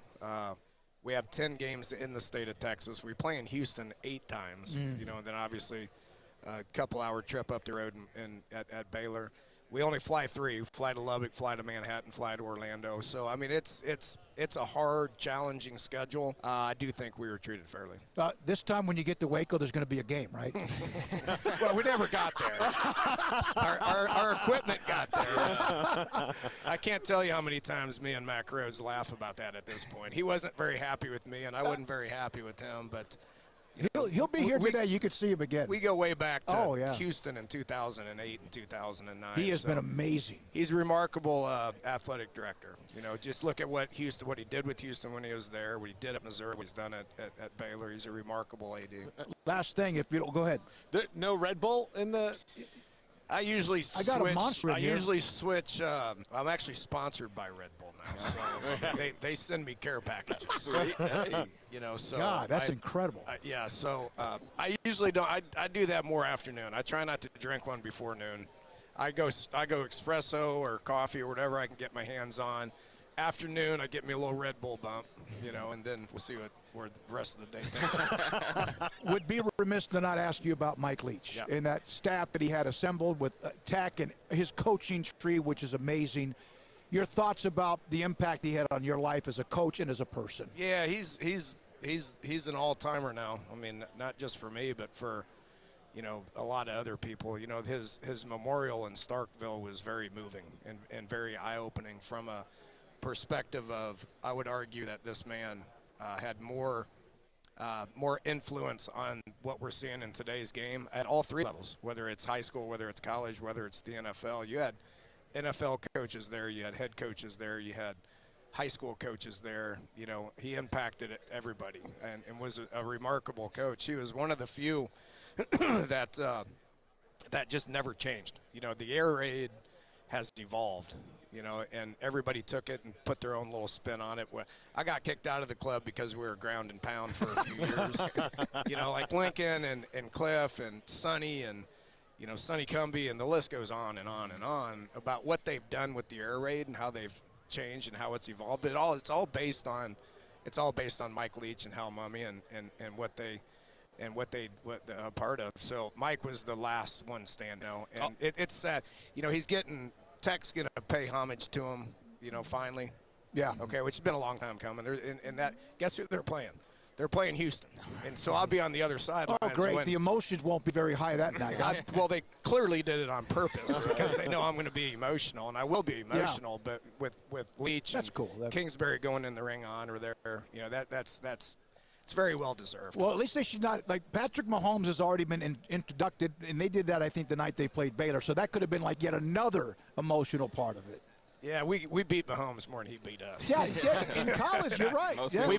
We beat Cliff more than he beat us too. So. Dana, I just haven't beat Joe yet. He got us in triple overtime last year. It's great to see you, and glad you're a part of this. And we appreciate your time and your transparency, and no doubt, however you're thinking, you're going to tell us, and we appreciate that. Always good. Go Cougs. Dana Holgerson, University of Houston football coach on 365 Sports. All right, we're back at AT&T Stadium in Arlington, Big 12 Media Days. Craig Smoak, Paul Catalina is going to be a part of this in a little bit, but a double team with the commissioner, Brett Yormark, and Baylor Director of Athletics, Mac Rhodes. We might just sit back and listen you two kind of just share some nice little year-long war stories. Well, I'll tell you this. It's been a great first year, a wonderful journey, and I wouldn't be here today without Mac. I mean, he's been my sounding board for 12 months. So thank you, Mac, for everything you've done for me. You're welcome, and I mean that. And the fact that Commissioner Yormark has entrusted me, and I've said it over and over again that Commissioner Yormark is exactly what this conference needed, and I'm grateful for his perspective, the different lens that he's had, the energy, the competitiveness.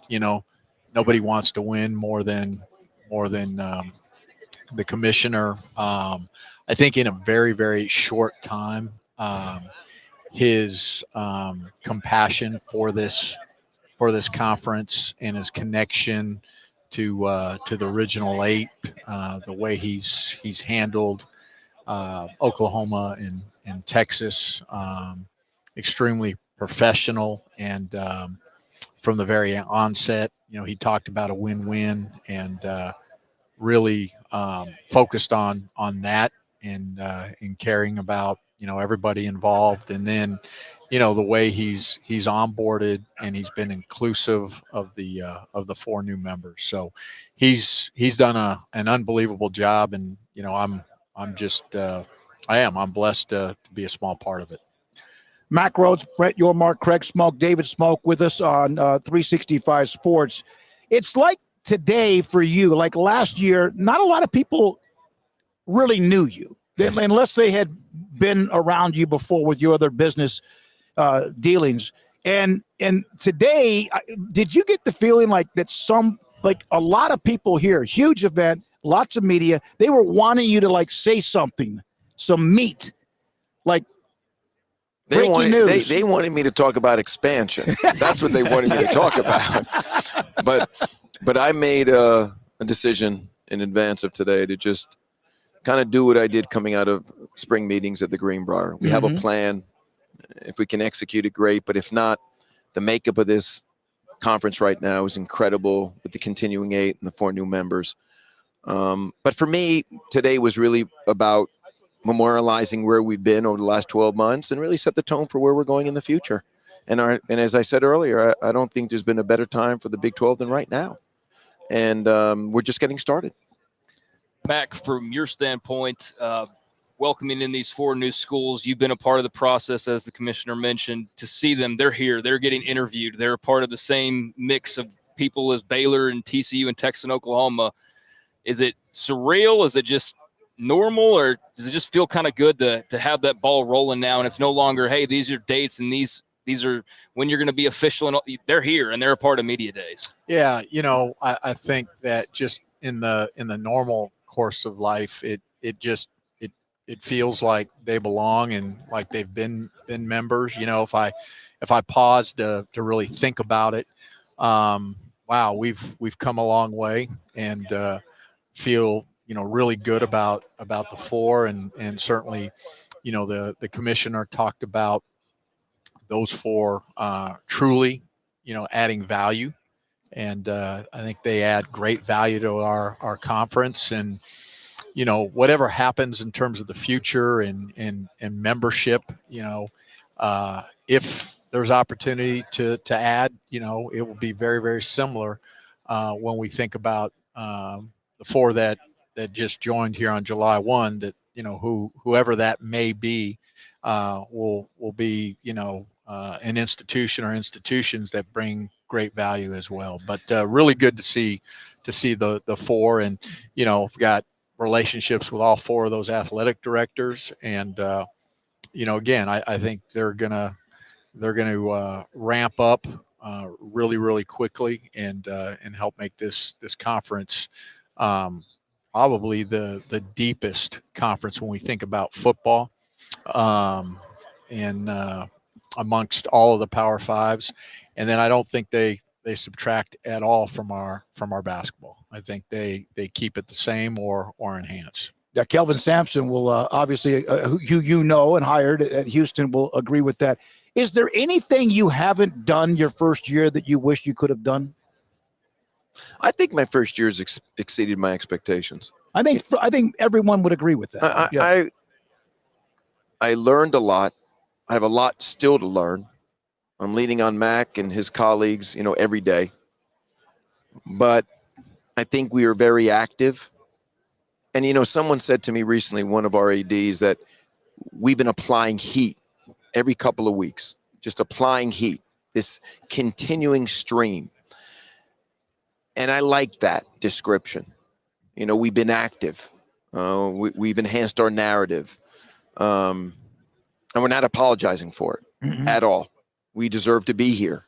And I'm really proud of the work we've done this year. And I do believe that, next year we have a chance to do more and be better. Did you know what?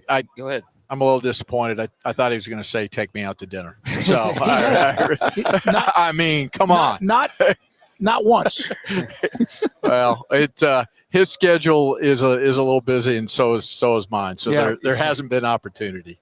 What have you kind of just gathered from just learning about the Big 12 institutions and getting to know the people? And I know you toured around, and just what were just your sort of overall impressions of what you learned along that journey, and how that made you better suited to work with said schools and people as the leader, as commissioner? I think it's a unique culture. I mean, I didn't have much exposure to collegiate athletics. In fact, very little. So, I came in eyes wide open. I did do the listening and learning tour in August, and I think that was the probably the best thing I could have done at that point in time, just to immerse myself in the industry and listen and learn and meet, all the key stakeholders. And I found a community that really wants to be great. It's the common denominator across the conference. They've had their moments over the years, but they want to be great.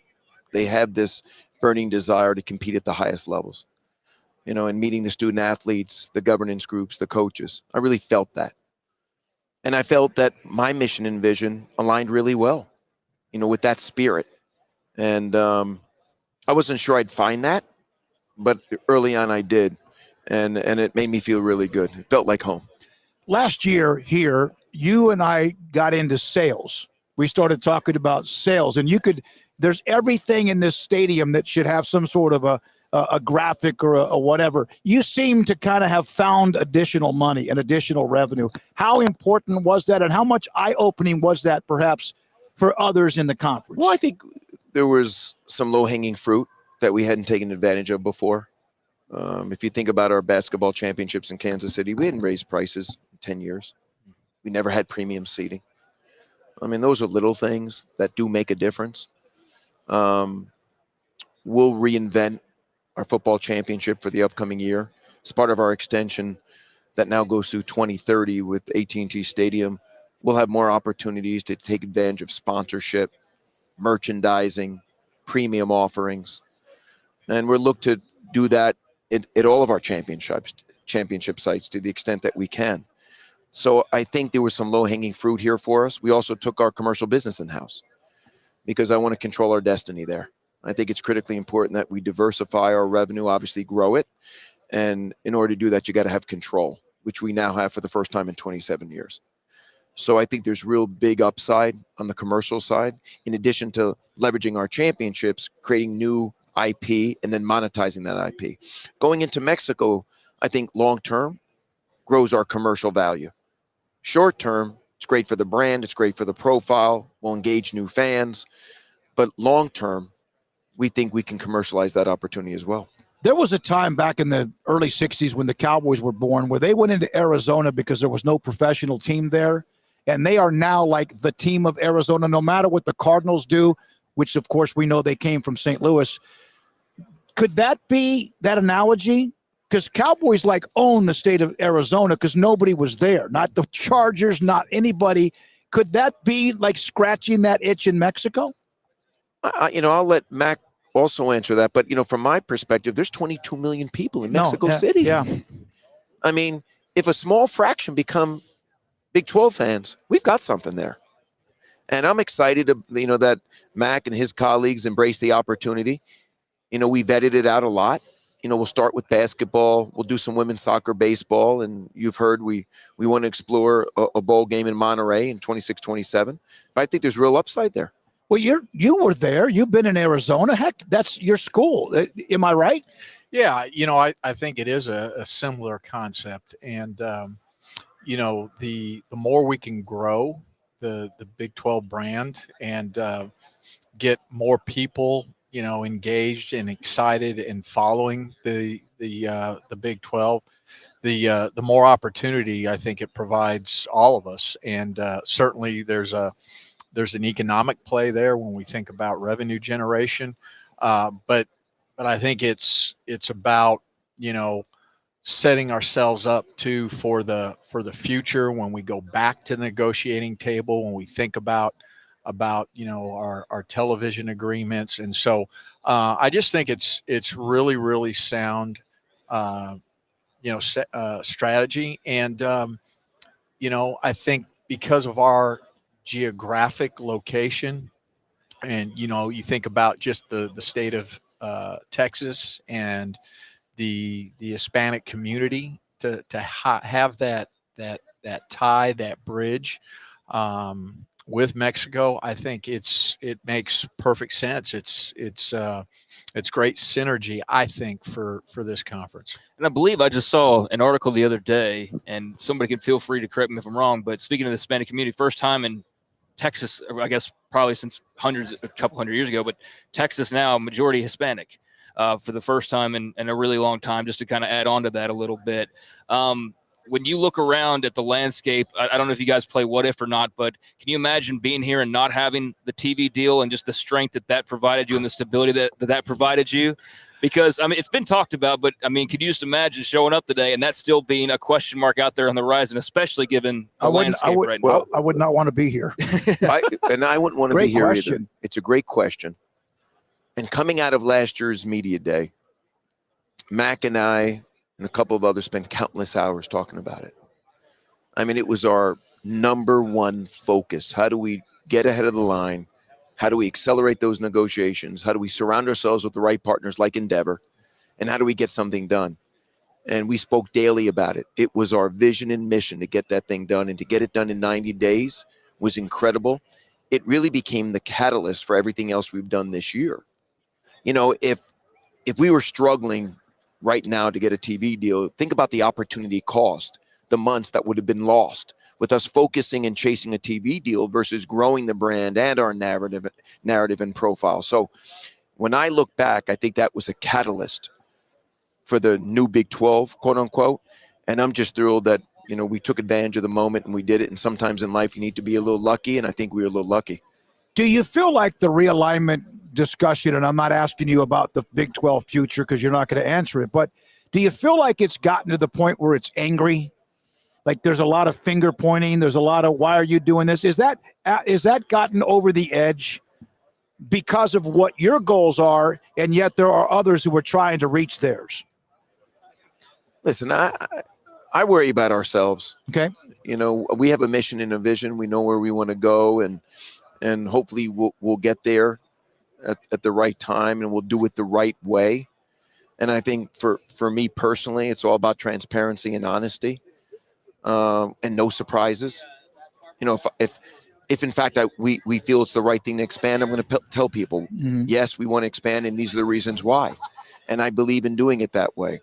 I don't believe in doing it at night or the shock and awe approach. I believe if we have a mission and a vision and a directive, and that directive is coming from the board and our ADs, and, you know, we're going to tell people about it. That's just how I manage. Yeah, and I would just say to that, you know, I think, you know, you got to be careful and not misinterpret transparency for, you know, trying to be way disruptive, not respectful. I think Commissioner Yormark and this conference have handled all of those conversations in a really respectful manner. And certainly, you know, I think that type of transparency, quite frankly, is new to our industry. When we think about, you know, the last two realignment, summers, in the last 2 summers. And so, you know, and it's obviously the commissioner's responsibility, you know, all of the membership's responsibility to look out on behalf of what's best for the Big 12 and be ready for opportunity if it presents itself. And shame on us if we're not. And I think we've worked really hard. I think the commissioner has worked really hard with the right partners. Again, he mentioned Endeavor to be ready if we have that opportunity. But I think Max says a very important thing, really, and it's doing it in a respectful manner. I think that's critically important. We can be transparent, but we have to show respect to our colleagues in the industry, and I think we've done that. All right. Did it get back to you what Greg Sankey said? He didn't mention you specifically, but talked about how there were people who were trying to be disruptive or raising their flag, and yet it's all like it is now because they stole 2 schools from your conference. Well, and because the Big Ten. I'll address that. So I know exactly what you're talking about when it was, you know, that get together in Washington, and Greg summit. was interviewed, the summit. And I spoke to Greg after that. I called him up and I wanted to address those comments, and he said they were taken out of context. And we had a very healthy conversation, because I think, given how we are collegial amongst the A5, and we're obviously working on a lot of initiatives together, in those moments where you're not sure, you pick up the phone and you gain clarity. And Greg said that it was, you know, taken out of context. Now, does he agree with my approach? Maybe not. But, you know, every every conference is in a different situation, and every conference requires different skill sets. And, I'm not going to apologize for anything I did or said. And I believe in that transparency, and I believe in being very intentional and not doing something at night or the shock and awe approach. And he and I had a great conversation, and we are very friendly. I like Greg a lot. He's been a sounding board for me amongst the A5 commissioners. Obviously, he's got a lot of institutional knowledge. But in those moments where you're not sure, you pick up the phone. You pick up the phone, and you don't let anything fester, and that's what I did. Yeah, and I think, you didn't ask, but what can't get lost in all of this is, if we remain at 12 and there isn't that opportunity or there isn't that right fit, just looking back and memorializing what has happened and transpired over the last 11 to 12 months, what we have in front of us, we are in a really good place as a conference, as 12-member institutions. And I think I can speak pretty confidently on behalf of the 11 athletic directors. We feel really good about this conference.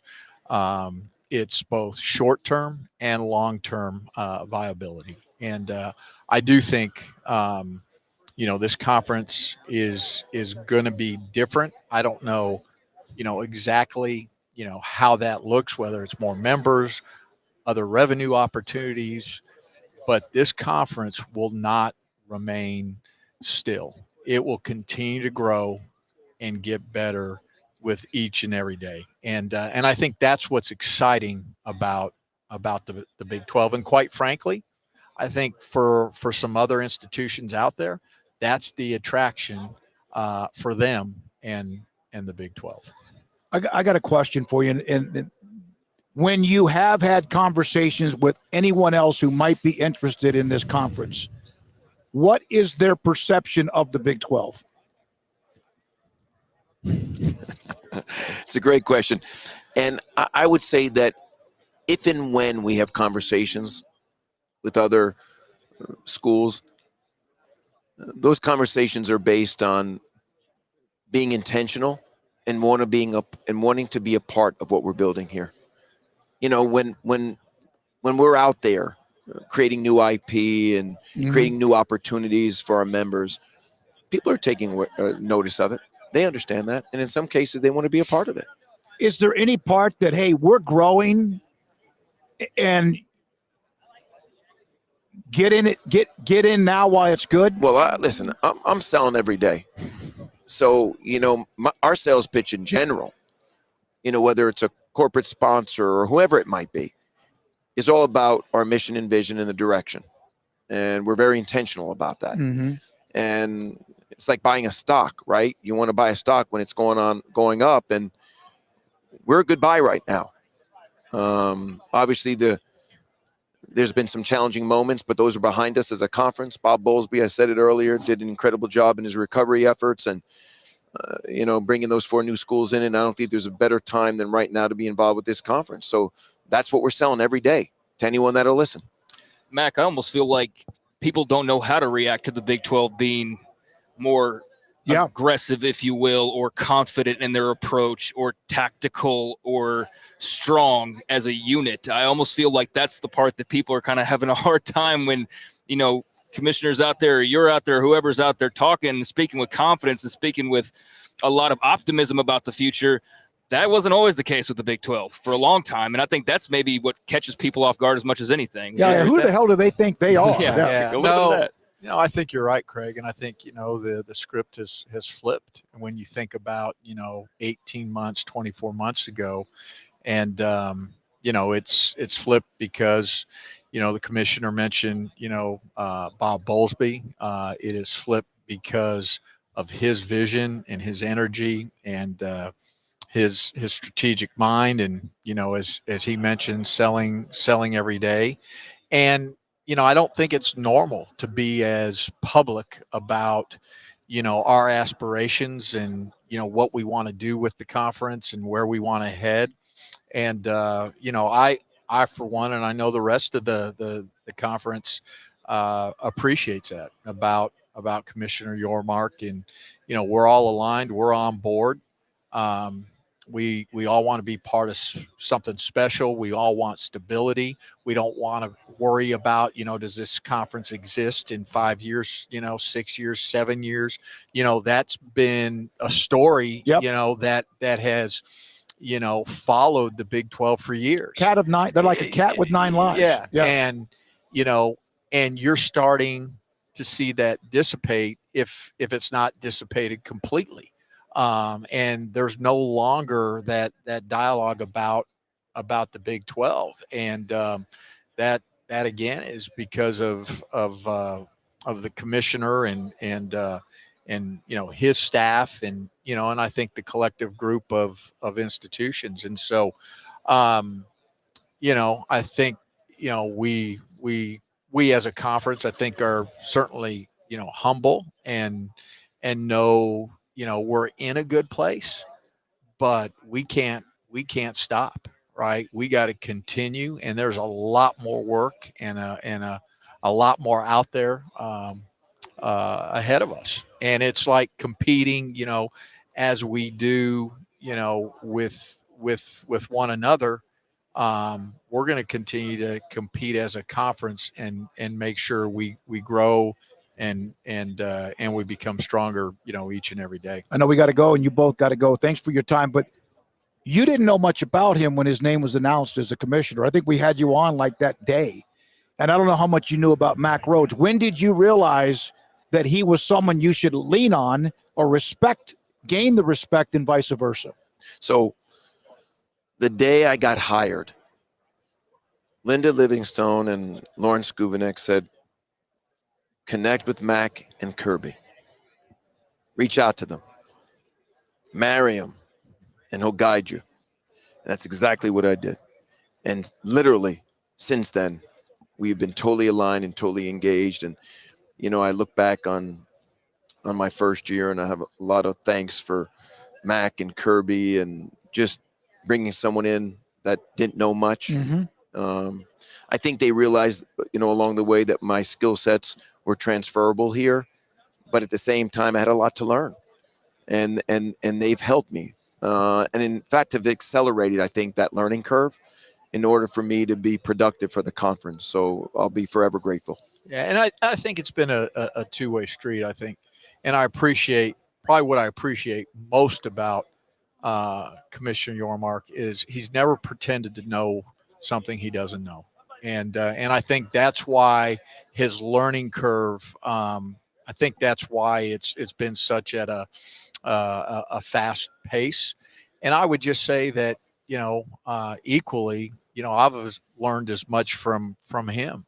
And I think from the very start, I don't know, we're both built maybe similar in terms of not a lot of patience and wanting things to happen quickly and wanting results, quickly. And, that mindset of always wanting to be better. And so I think we aligned pretty quickly. And, I would just say on behalf of Baylor, and I certainly, confident in speaking on behalf of the other 11, that we're really grateful for Commissioner Yormark. Thank you. Appreciate you. Always give us a great access.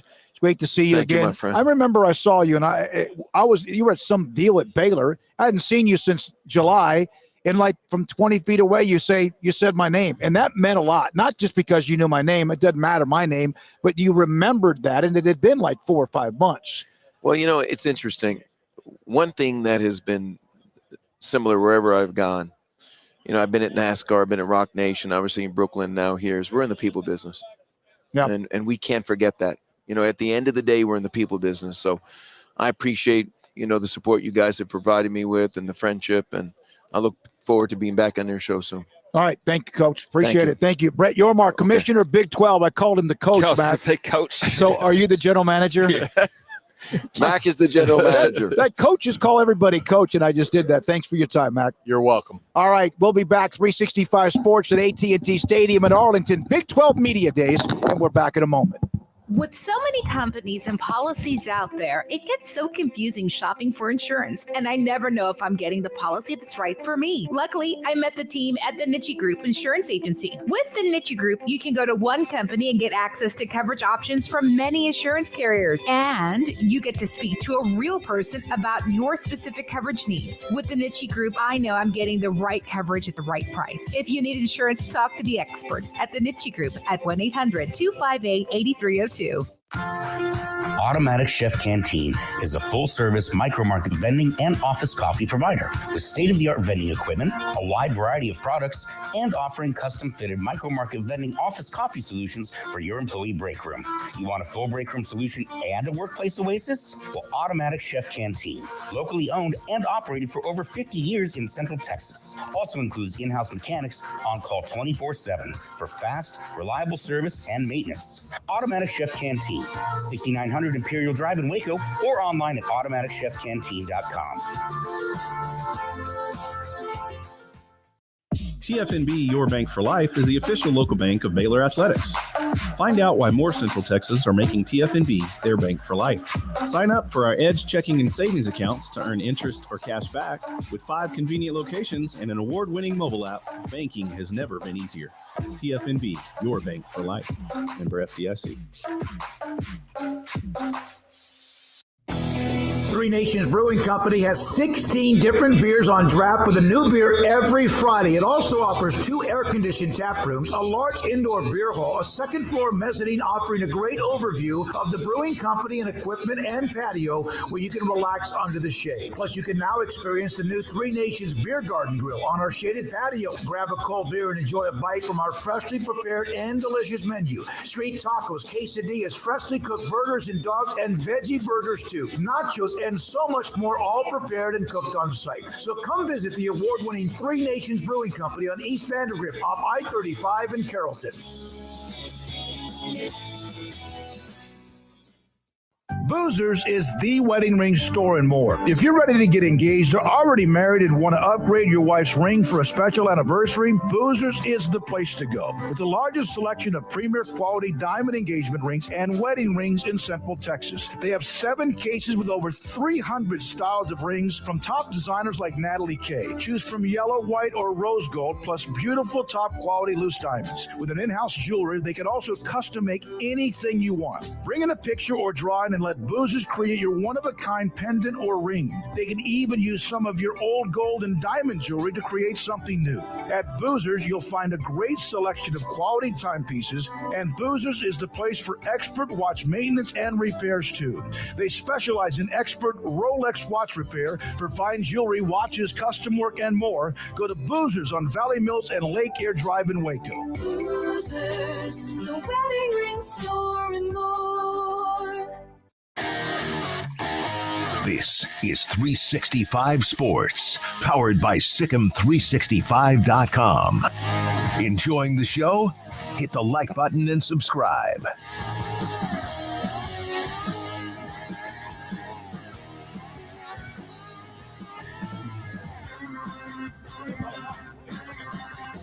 All right, we're back AT&T Stadium in Arlington, Big 12 Media Days. We're about to hear from Cody Epps, wide receiver, Brigham Young, and then also Kalani Sitake, the head coach of the Cougars, will join us as well. In fact, Cody Epps, wide receiver, BYU. You played at Mater Dei, is that right? Yes. Yes, sir. That's one of the alphas of the high school football, Yes, like sir. a factory, wasn't it? Yes, sir. Yes, sir. Yes, sir. So what is all of this, Brigham Young, Big 12? It's been 20 months or so. Everyone's kind of known this was happening, but now that it's official and now we're just around the corner. Mm-hmm. A little closer. Okay, sorry. There you go. Is that good? Yep, that's perfect. Okay, yeah. It's been exciting, man. Just to be out here with the different people that I've come across, have the different conversations, sit down with different people that I probably wouldn't have come across if I was still in an independent state of football. But just to be out here, man, is a blessing. I'm so gracious to be able to be out here, connect with the different football players, the different coaches. Like, I got to say what's up to Coach Sarkisian today. Yeah. He knew who I was because he recruited Bryce at Mater Dei. Okay. And then I got to meet Coach Sonny Dykes today. I said what's up to him, but like it was one of the greatest moments ever. Like, you know, so to be able to do that is just like a cool experience, and I'm so blessed to be able to do that. Are you a football nerd? Is that like, do you feel like that? You're in, you know, Sonny Dykes, Steve Sarkisian, all these people coming at you, and you're just like, oh my gosh. Yes. So just by the way, all I watch on YouTube is everybody's spring game. Literally, that's all I've been watching. And then I've been watching on my film a little bit of our first game, Sam Houston State. But I love to watch football all day long and learn about the different coaches, learn about the different schemes that they have and things of that nature. So let me tell you something about Sam Houston State. They can play now. Yes. And they waited last year and almost like redshirted a bunch of players because they weren't eligible to make the playoffs in what was FCS. They've got some players now. No, I've been watching film on them. Those dudes fly around. Yeah. They come to play each and every week. They come to play each and every game. And I think the biggest thing about them too is the fact that, you know, when you're coming out of FCS, you want to make a statement early. But those dudes are already playing top level football, top tier football with what they were dealt with and what they were playing with. So now that it's our first game, man, I'm so excited to be able to play against them. I want to rewind to Coach Sark for a second. Did you know of him more as a BYU quarterback or as the Texas head coach, USC, you know, all of that? Alabama. So, yes. So, listen, that dude is a legend, right? Coach Sark is a legend. So, I was actually like 10 feet away right here, and he's walking by. And he says, "What's up, Cody?" I'm like, this dude knows me? This dude knows my name? So, I'm like, "What's up, Coach? It's so good to actually meet you and formally meet you," because I've seen him come on campus at Mater Dei to recruit Bryce when he was with Alabama. But then when I got to BYU, I didn't know anything about the alum of BYU, but to know that Coach Sark is a BYU guy and to be able to connect with him on that was a pretty cool experience. So I didn't know, but now I'm so happy that I do know. I don't even know. Are you playing Texas this year? Are they on your schedule? Yes, I believe so. There you go. Yes, sir. Yes, Yeah, sir. I think you guys are one of the only new schools that got both Texas and OU. Yes, right? I believe so. Yeah. Austin, October the 28th. BYU in Texas. And that BYU and Texas played back in the day when who was the option quarterback? Taysom Hill. Yeah, Taysom Hill. Just tore him up. Yeah. So Twice. I know. So I'm excited. Yeah, BYU and Texas have history, but I'm just so glad to be a part and blessed to be a part of that opportunity. Like we talk about, we're stepping into the Big 12 now. So the guys on this football team are kind of the front runners because there won't be a first time of BYU stepping into this conference and doing this. So I'm excited. I'm excited for all those games. We've had Coach Sataki on a bunch of times on our show, and he is enthusiastic. He's got a very unique way about him. I would say, talking to you here, just these few minutes, your personalities line up pretty well, don't they? Yeah, that's my guy, man. The biggest thing about BYU is the culture and the guys that he wants on his football team, and to be able to play for a guy like that makes it so much easy because you just want to embrace everybody. You just want to embrace every experience and just be gracious and so show so much gratitude to the people like you guys allowing me to come on this show, and gratitude to the Big 12 for allowing us to be a part of that. So, I mean, yeah, we mesh pretty well, me and Coach Kalani. So what's been the messaging this offseason as far as, you know, I'm sure you've heard it, every new school's heard it, like the adjustment period and, you know, being, in y'all's case, in a conference, actually. I know y'all play tough schedules, but just what's he kind of hammered home as far as what you guys are, you know, going to be going into this upcoming season? Just being emotionally attached to, not emotionally, but being attached to the process and not emotionally attached to the results. We want to be attached to every day we have an opportunity to grow as a team, gel together as a team, grow with our coaches, come every day, work hard, watch film, do PRPs the right way. And like I said, gel together. That's been the biggest focus. Like the schedule is going to be there. We can't look too forward to that. Like, of course, we want to play some big time football, but the biggest thing is taking care of business right now when we have the opportunity to hone in on the small things so they don't become big things later. Do you think because of what Brigham Young and the schedule you've faced, among the four incoming schools, and you know some of them, UCF and Cincinnati and Houston, are you more ready, perhaps not that you're saying you're better than them, but more ready to join this Power 5 conference, at least right now? I don't have an answer to that one. That's above my pay grade. All I know is that BYU is ready to play some football, but I don't know who's more ready. I just know that we're ready and we're excited to be a part of this conference and play some football. Cody Epps, wide receiver, Brigham Young with us. Keaton Slovis just around the corner. Kalani Sataki is going to join us here in just a minute. Good answer, by the way. Yeah. Board of the soundbite. Yeah. You can be a politician. Yeah. I actually got that a lot. Yeah. Everybody at BYU, all the weight trainers in there that sometimes tell me I could be a president one day. Yeah. I'm like, no, I can't do it, man. That's a hard job. That's a really hard job. I commend all the dudes that can. So you have a new quarterback, Keaton Slovis. You guys had Jared Hall for a long time, you know, so you get used to one guy and you have to adjust to one. How's that adjustment period been? Because Keaton's got a lot of experience. Yeah, I think the biggest adjustment with being on a football team, and especially being a receiver and have a quarterback throw you to football, is the off the field stuff. Spending time with him off the field and understanding him as a person and understanding what gets him going and what keeps him happy and what keeps him wanting to play football. Those are the things that I think makes football seamless, because at the end of the day, we're going to have to play with each other regardless. It's just knowing each other on a personal level that makes the trust even more strong when we hit the football field together. How big has I mean, you seem like a natural born leader, kind of like going along with the presidential thing, but where did that get instilled in you? Is that a family thing? Is that a teacher, a mentor thing? Where did that kind of get instilled in you? I think, just from a very young age, I've had to kind of be a leader. I've kind of had to trailblaze with my family and things of that nature. So a lot of people don't know this. I traveled 2 hours to and from to get to Mater Dei every single morning and night. Did you really? Yes, and I was having to do homework on the bus. On the van. I was having to make sure school was taken care of, to be on honor roll academically, and of course make things happen when football came down to it. So to be able to do that, I think that taught me a lot. Sitting with myself a lot and still having to get things done and still having to produce at a very high level is what. It's a lot to this and why I am the way I am. So 2 hours is not just standard LA traffic. That's in addition to the traffic plus how far you were living away. So no, it's typically like an hour. It's typically like an hour to get to school with with moderate traffic. Yeah. But we're talking about heavy traffic, which is the morning time. Which is California. Yes. Yeah. Which is San Francisco is pretty bad too, but Los Angeles. And the way that it works is typically people are going inward at night, coming outward in the morning to get to work. So those are the places that I'm going. Mater Dei is in Orange County, closest to the beach. So people are going most likely there to work. And then on my way back to get back to LA, I'm going with the flow of traffic, which is people trying to get back to where they live. So it was pretty tough, man, but I got through it. That's a commitment now. Yeah. Yes. But you're playing for this school that spits out talent. Yes. And also you get to play with that talent, Bryce Young among others. Yes. It was a blessing. I got to be around a lot of different people. The biggest thing for me was the non-football stuff. The different culture that I got to step into, each and every classroom that I got to step into was something that has changed my life forever. To be able to have different conversations with different people from different walks of life, I think it's so pivotal for me as a person outside of football. And of course, like you talked about football, it's just competition on a whole nother level. It's just like, it's all relative. Like playing out today, it was week in and week out, dude. You're playing against dudes that are going to Alabama, Florida, Texas, all the schools of the Big 12, Kansas State. You're playing against those dudes week in and week out. So it just rises your level of intensity as well. Did you play against De La Salle?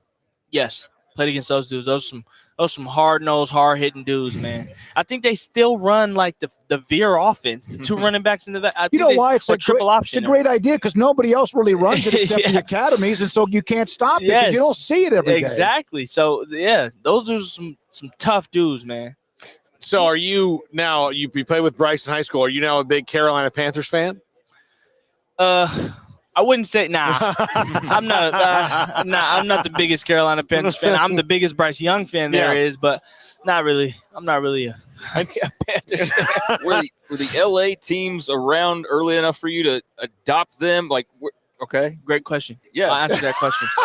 So I was born in 2001. Okay, the Rams won a championship in 2000. They won a Super Bowl in I think it was 2000 or 2001. Mm-hmm. So when they came back to LA, because they went to St. Louis when I was a young kid, ever since they got back to LA, I was like, this is my team because I'm an LA guy, and why not, hop with this team? And I was with them, through the 4-12 season. I sat when we missed the playoffs, also sat when we only scored 3 points in the Super Bowl against Tom Brady. So, so now we got a Super Bowl under our belt, so I'm geeked about being around. So was Stafford the difference maker? Was it that? I mean, they obviously were pretty good, but man, Goff had a pretty good year with Detroit last year. So what I will say, I think in football, everything has to come together. When you have a mastermind like Coach Sean McVay, you have great defensive players like Aaron Donald, Jalen Ramsey on the back end, Nick Scott. And then when you gel that with Cooper Kupp, Matthew Stafford, you get Odell Beckham Jr. Mm-hmm. You have I'm blanking on the running back's name, but he's a great running back that played at Florida State. When all that Cam Akers, when all that comes together, That's where the Super Bowl is. He's a Florida State guy. Yeah, That's he's why an you knew that FSU answer. guy. Okay, you've knuckled him and you've knuckled him. Oh, my bad. Okay. I love your personality. I do. Thank you. I don't know what the future is for you, which will be successful in football, but whatever it is, you keep this that you have. Yes. It will be successful with whatever you do. Thank you. I appreciate that. I mean that. So yes. Brigham Young, Big 12, all of things. You guys played Baylor twice the last couple of years. Yes. Last year was a knockdown drag out. Yes. The intensity of the crowd and the atmosphere in Provo, can you explain it? Dude, let me just shout out Baylor football team first before I get to the intensity of the crowd. Those dudes hit so hard every single play. I commend that back end and the front that they had. Those dudes played tough every single play. But, yeah, I mean, you got 8:30 kickoff. It was a late game. Lights were out, man, and we lost to them the year before. So, of course, our fans were going to come out raving. I think it was the second game of the season. So, it was intensity on a whole nother level. So, it was a great atmosphere to be around. Great way to make some plays in that game, but I had a lot of fun. All right, Cody, it's great to see you. Yes. And really, thank you for being a part of the show. You said thanks for having you on, but thank you for being a part of the show. Lighten it up a little bit. We appreciate it. Thank you. No, thank you guys. Cody Hope you guys have a Epps, great day. Brigham Young wide receiver with us on 365 Sports.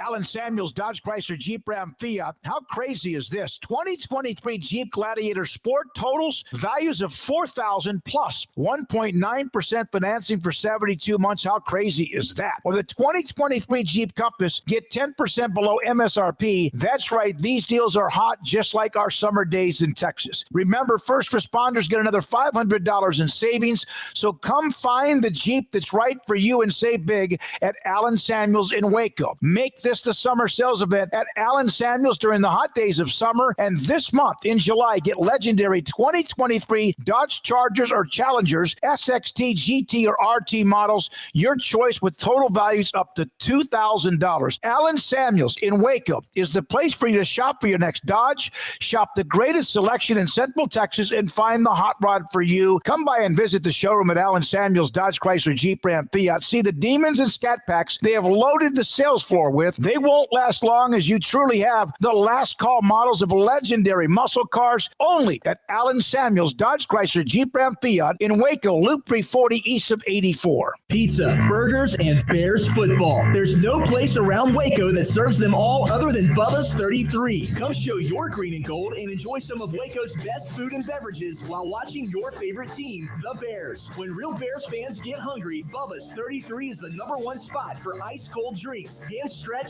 stone-baked pizzas, and bacon-infused burgers. Join us for indoor or patio dining. Bubba's 33, Waco's restaurant and proud supporter of Baylor Bears football. Sick 'em, Bears.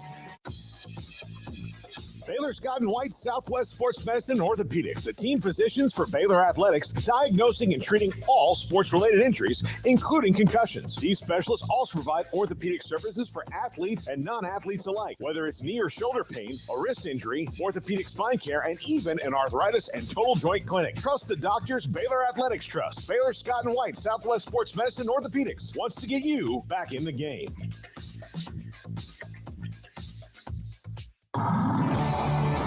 Waco Custom Marketplace is your hometown grocery store with a full-service butcher shop and bakery. Hi, this is David Smoak.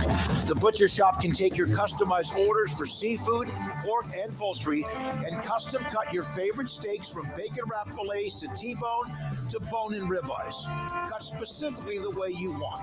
They have Norwegian salmon fillets, catfish fillets, sliced ham or turkey and lunch meat, variety of cheese available, and several options of sausage links, fresh chicken breast or whole chickens, sliced bacon, pork chops, ground beef, marinated beef, and chicken fajitas, and always large briskets available, plus fresh vegetables. So the great product, customer service, and family tradition of the Bauer family continues at Waco Custom Marketplace, open Monday through Saturday.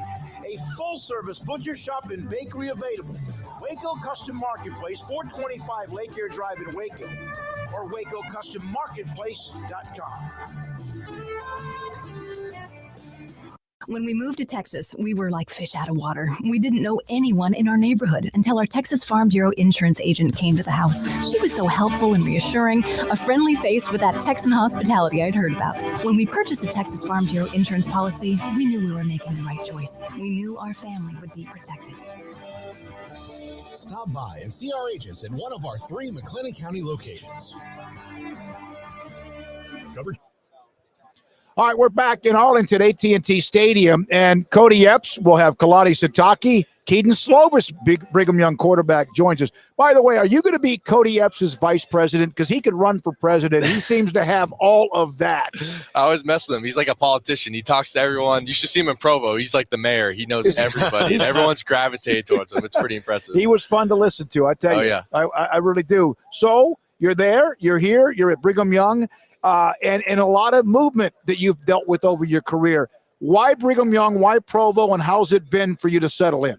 Yeah, I think just the offense is what attracted me. Going into my last year, trying to decide, hey, what do I want to do going into my last year? Do I want to stay and play this offense, or do I want to play an offense that I'm more comfortable in, that gives me an opportunity to throw the ball a little bit more? And it's kind of what I'm used to. And I kind of knew the opportunity to present itself. I got to meet Aaron Roderick, our offense coordinator, and it just clicked. Like I knew. I was like, I'm not sure, about all these other factors the other schools have, but I know for sure, like, I want to play for this coach, and I think I'll have success playing for him. You've been in the portal twice, and ideally you don't want to go in the portal once, right? You wanted to stay in Southern Cal where you were, again, and things happen. What is it like to have to do that 2 times? And was it easier the second time? It's never fun or easy, but it's hard because you have so many relationships with people in the building, and it's never fun to leave a place. But at the end of the day, like, you have to make a selfish decision. And I think for me, going into that last year again, I was like, look, if I don't take this opportunity and I'm here again next year, unhappy with where I was, I'd be like forever kicking myself because I never gave myself the opportunity that I really wanted.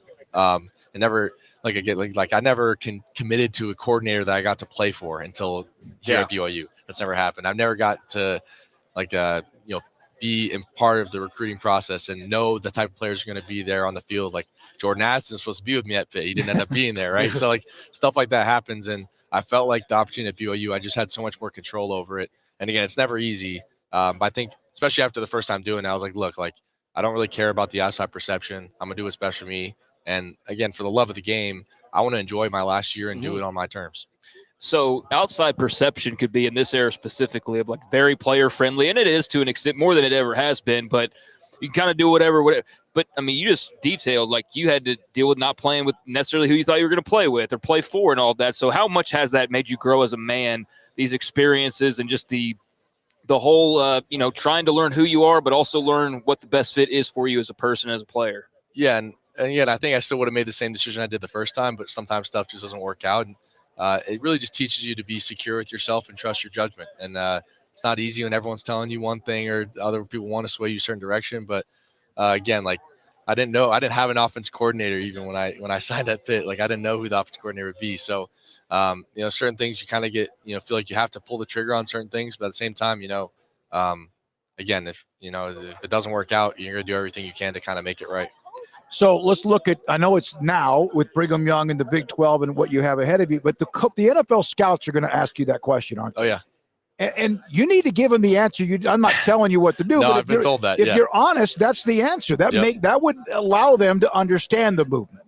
Yeah, definitely. And that's something like I had to come to terms with too. Like, hey, if it's your career, like, do you want to put your stamp on it? And again, I think I'd rather, looking back, like when I was deciding to transfer, I was like, I'd rather make that decision to pull the trigger and go that and bet on myself than stick around and do something I don't feel great about. And that's, I'm happy to tell anyone that asks me your questions about judgment, hey, I bet on myself and this is what I want to do. And, because the same, like, I was telling someone the other day, I don't know if you know John Beck, he's my quarterback coach. Mm-hmm. And I was talking through this whole thing and he almost said, like, look, you have a Senior Bowl invite. You're almost doing it for you. You're not necessarily doing it for, anything else. You're doing it for you and for you to enjoy your last year of college football. So I think that's, if anyone listening, trying to understand the thought process, like, I want to have fun and love the offense I'm playing in my senior year. Well, let's talk about that offense and that fit for you and how you went through it.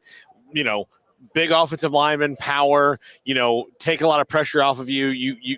really a lot of times when it's going well in that wide zone, you don't really know what's kind of coming at you.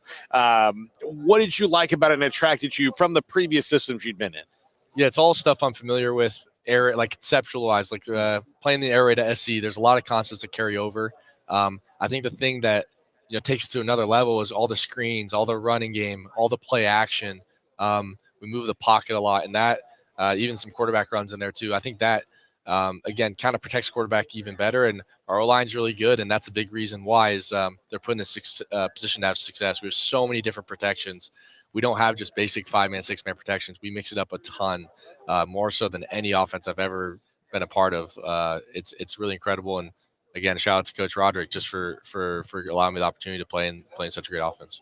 So had you previously been a part of any kind of a media days event like this? Had you? Yeah, prior? USC 2021 Pac-12 media day. Oh, so this isn't exactly like a brand new type of thing, but what are your kind of impressions of being in AT&T Stadium where the Cowboys play and under the roof and all those types of things? Yeah, we weren't in the AT&T Stadium last time I was at media day. We were in some hotel, and it was a lot longer and less. I mean, when you're doing interviews here, it's a lot more rewarding for sure. Yeah.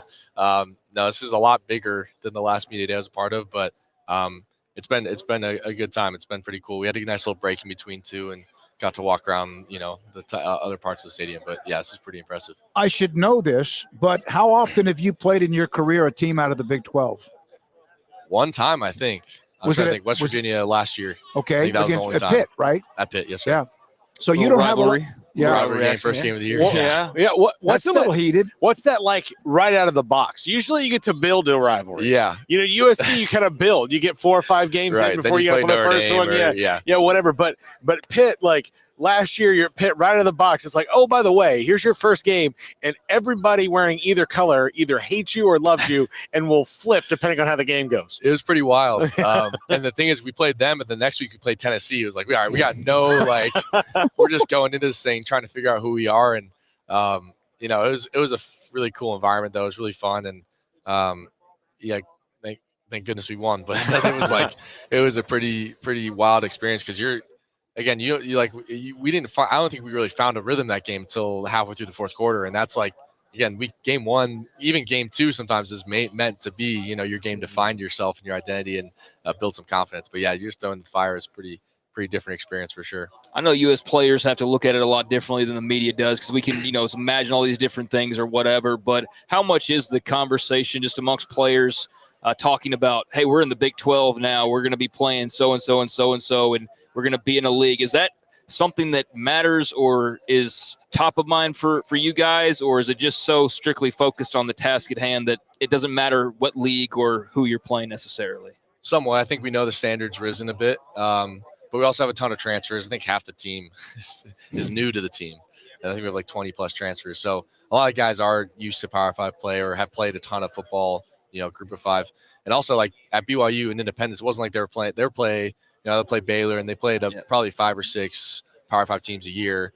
The difference is not doing week in, week out. You have a Power 5 game, then you play, a group of 5 team. But again, I think the biggest thing is just being ready for that, competition week in, week out. It's not like you have a week against any lesser opponent. This league top to bottom is pretty legit. Did Brigham Young recruit you when you came out of high school and went to USC? No. Was that a part of the conversation at all? No. Well, I don't know if Coach Roddick was there until right after I signed to USC. I think he came a little bit later.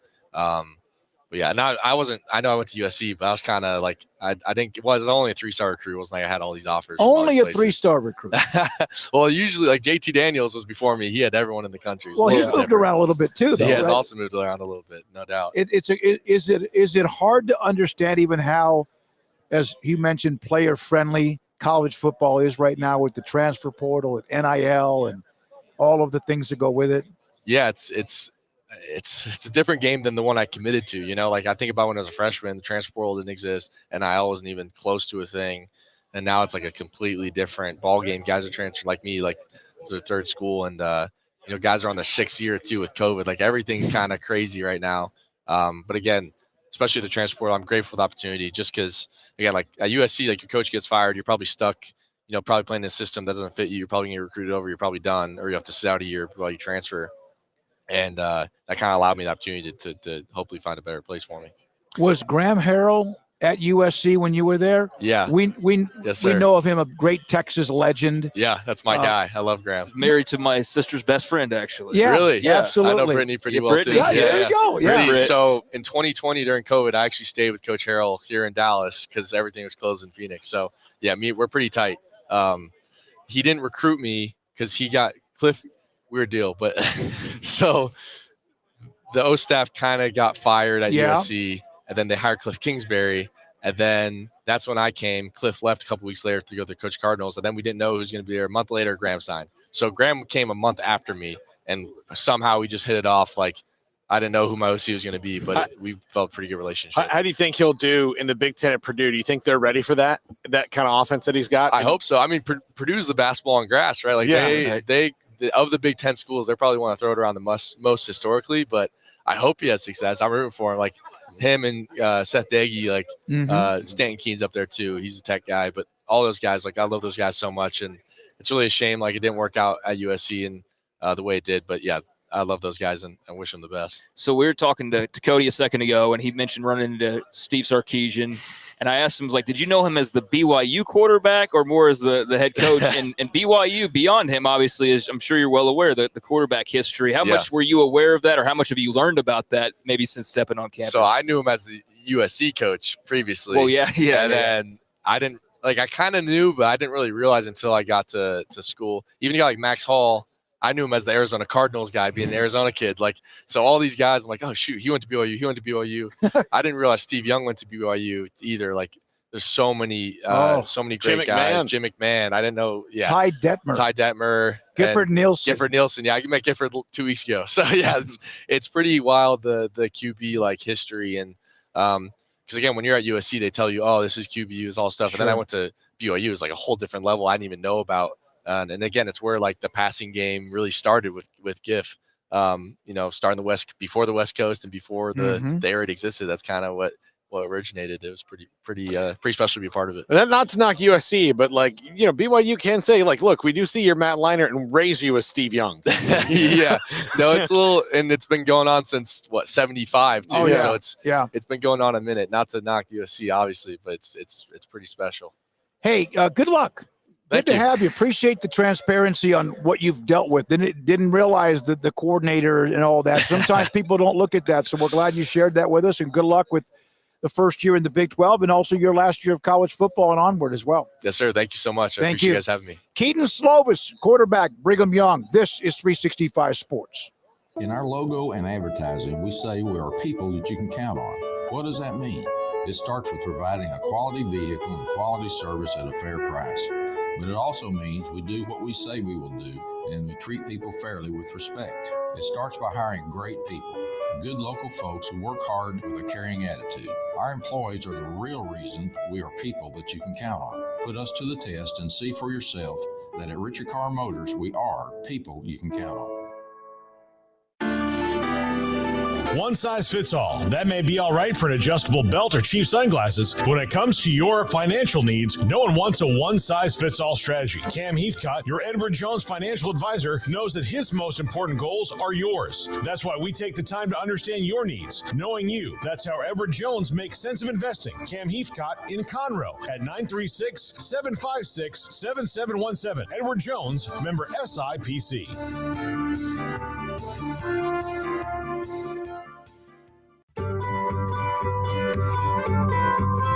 You want to know why Stonewood Dental is so successful? Listen to what happy customers have to say.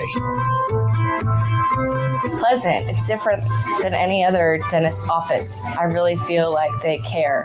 And it's not that you're here for 2 hours waiting on someone to take care of you. It's quick and easy. And, I bring my kids, and my kids love being here too. They really love the treasure box. Staff is really nice and accommodating, real friendly. You feel more like home. It's not sterile looking. Everybody has their own personalized rooms with decorations and decor, and they'll even have a blanket for you when it's cold. I've recommended people to actually come here, and they are patients now. I really love it here. It feels like family. Learn more, stonewood-dental.com. All right, it's the Brigham Young Hour here at 365 Sports at AT&T Stadium. Cody Epps, Keaton Slovis, and our guy, friend of the show, Kalani Sitake, Brigham Young football coach. It's great to finally meet you in person. We've seen you on Zoom. You played at Waco. They played there in Provo. How you doing, man? Good to see you. Doing great, and great to see you guys. And this is awesome. I'm enjoying every part of this right now. We asked Dana Holgerson this about, you had the midnight countdown on the 30th of June and then all of that.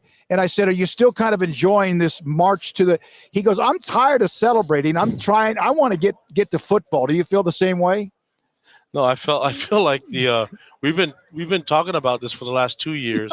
Let's celebrate some more. You know what I mean? It's like I've had to tell our team and everybody, including media members, back in 2021, like, hey guys, let's focus on the now, not worry about the future. And then last year, let's focus on the now. And now that it's here, it's like, okay, fine. Just everybody talk about the Big 12. Let's let it go. Let's just try to dive into it. And I'm good with all the celebrations and all that stuff. I understand where Dana's coming from too, but I'm gonna live it up as much as I feel like and I'm speaking for the BYU fans. This is an awesome experience for them. And if you would have told me when I was a little kid that that the team that I was rooting for is going to be in a big time conference and specifically the Big 12, I would have just thought no way. And now we're here. And then not only are we here, but now I played for Lavelle, and now I'm the head coach. So you can imagine the dream that I'm living right now. And nobody pinch me. I'm not ready to wake up yet. What would he think of this? I think he would take a lot of excitement and pride for it. But Lavelle never thinks about himself. He thinks about others. I think he would be really excited for the fans and for the players and for everybody being involved, for the alumni, those that have come through and made BYU football what it is today, that put in a lot of their sweat, blood, and tears through it. And I'm just trying to do my job as a head coach to try to make them all proud, including Lavelle. I'd like to ask everybody who's new just what they think of the experience, because being an independent, you didn't have conference media days. And I know it's a grind because it's several hours and you're doing dozens of interviews. But this is a grind. I'm loving this, man. No, listen, I was joking around about it when I was in the press conference that because Keaton Slovis has been to a bunch of these, and so I was like trying to get pointers, like, hey, Keaton, tell me what it's going to be like, man. Because we haven't done this, and he's like, Coach, I've known you long enough to know that you're going to be just fine and you're going to love it. And he's right. I love every part of this, and this is really cool. Such a cool experience. I'm so happy that we got to bring our 5 players here. Mhm. I wish all of them could experience this, but I'm already looking forward to next year. Yeah, and so let's talk about that, because the season's around the corner. There's a lot more between now and then. We just had Keaton Slovis on, and he didn't quite understand the history of quarterback until he started to understand about the history of quarterback. Was that part of the sell when you got him to come, or was that maybe once he learned after he got on campus? I think the sell was to let him know that he's needed, number one, and then to see how his unique skills could really help elevate our team, and to take advantage of our opportunities going to the Big 12. And then the rest is just getting him around the people.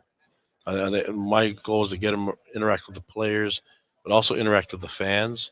And once he connected with them, I mean, it's like he's been here for so long already. He hasn't even played a down yet in our uniform against anybody else, but it just seems like he's always been a part of us. He just fits us so well. I'm really looking forward to him because the transition was so seamless for him to be here as our player and as our starting quarterback. That I think it's gonna be a huge benefit and a huge advantage when he gets to the field. I think it's going to show.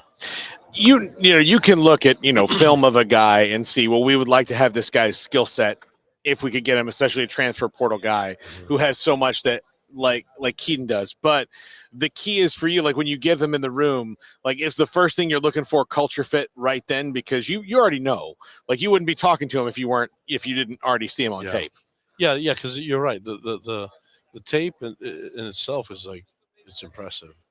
But you want to see, is he going to be able to add to our culture, and is he going to be able to bring a uniqueness to it and be someone that we can rally around, especially that position. And when he came on his visit, it was like, okay, this is our guy. And the thing that we wouldn't want to do is also name him the starter. We want him to compete for it. And I like that when we were talking to him in the recruiting process, that we said, hey, listen, you're going to come here. We're going to bring some really good quarterbacks, and you're going to have to compete for your spot. He's like, sounds good. And then that was music to my ears. And so when he went through spring ball, it's pretty evident that he was the guy that needs to be the starter, and the way we went with it. But I appreciate him doing things the right way, not being worried about NIL or anything like that. He's just like, if I do things the right way, then I'll be living my dream of playing football on Sundays. And he saw that this is an opportunity. He saw that you can really do some really good things here. And then he saw that the environment and the culture and the people involved with BYU he could really gel with. And it's been a great addition having him on our team. So we haven't talked to all of your players, but we talked to him, obviously, and we talked to Cody Epps. What was it like meeting Cody Epps for the first time? Because I'm just thinking of his personality and just how joyful he seems. And we were saying, like, he's going to be good no matter what, football or otherwise. But what do you kind of recall from just getting to know him and the kind of person he is? Yeah, he's going to make a lot of money in life whenever he decides to stop playing football. Absolutely. But it's not because of anything other than he has this charisma and this understanding of people that I really appreciate. And I've seen him since he came here as a young freshman. And it was important for me and our coaches to empower him to make good decisions, to be a leader. I think sometimes people are given leadership responsibilities just because they're the senior, and he's a guy that didn't hold back, and he was leading right from the beginning when he was a freshman.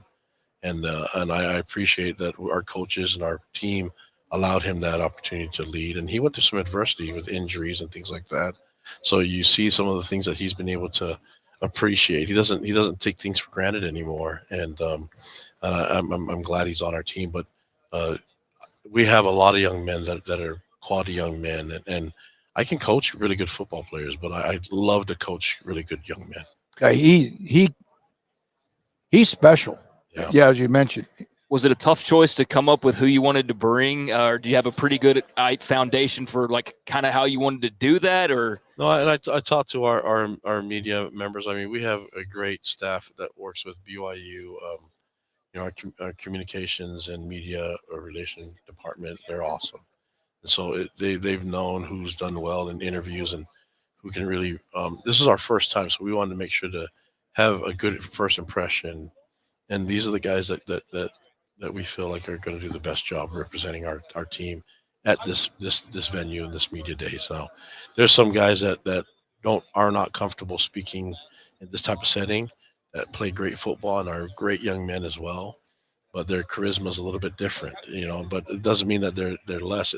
Their leadership's a little different too. But I want to make sure all those guys feel like they can relish in their roles and that they're vital to our team. One of the Brigham Young fans, we got a chat room that runs down the side of our YouTube channel. One of the best sports happenings in my 65 years of cheering on the Cougars is entering the Big 12. Yeah.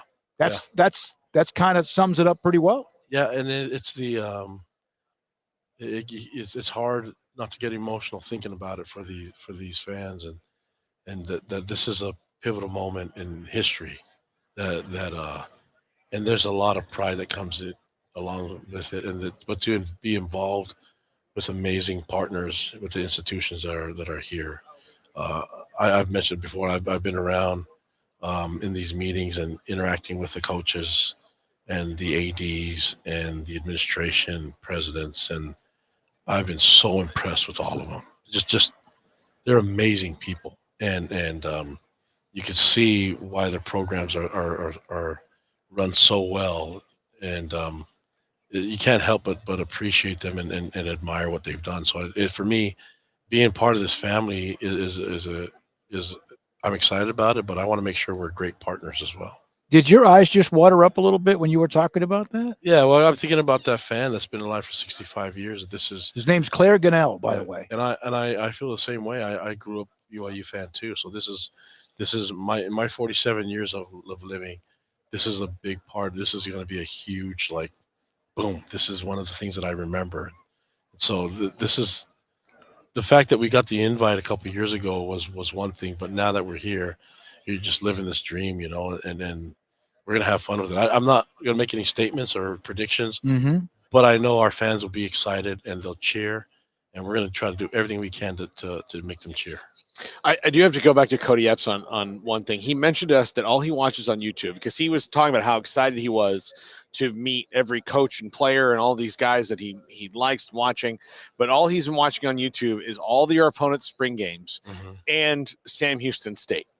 That's what he's doing. When you hear, as a coach, when you hear that, does that like warm the cockles of your heart and go, oh my gosh? Oh yeah. And then when I walk through the office at random times in the evening, in the morning, and players are watching film, that makes me really excited, because there's another thing to have meetings and do mandatory stuff, but when the boys are actually doing this on their own and there's an intrinsic motivation, and that's something special. And that's the leadership on the team, but it's also guys just trying to hold each other accountable. And it's those times where you're doing the off-season stuff. Our team has gotten really close to golfing. They golf. They're not really good golfers, but our team has probably golfed more. I've seen our guys golf more now than ever before, this year especially. And I don't mind it, because they're spending hours together. They're not looking at their phones.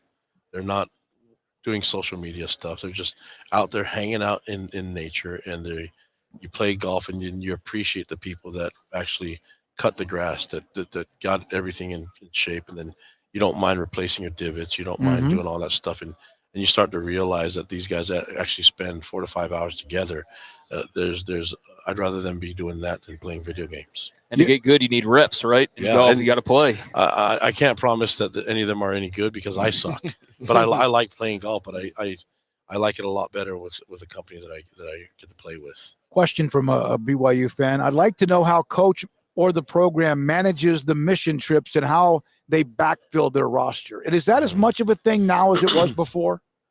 It's always difficult, because when guys serve missions, they all come back in different shapes. You go serve a mission in Indonesia compared to Brazil or Riverside, California. It's going to be way different, the things that that are available to you. So we have to see the type of shape that they're in when they get home, and then to see when the best time for us to start them. And so a lot of times guys will get home in July or August, and then we'll just start them in January to get them, kind of give them a little buffer time to get ready for that.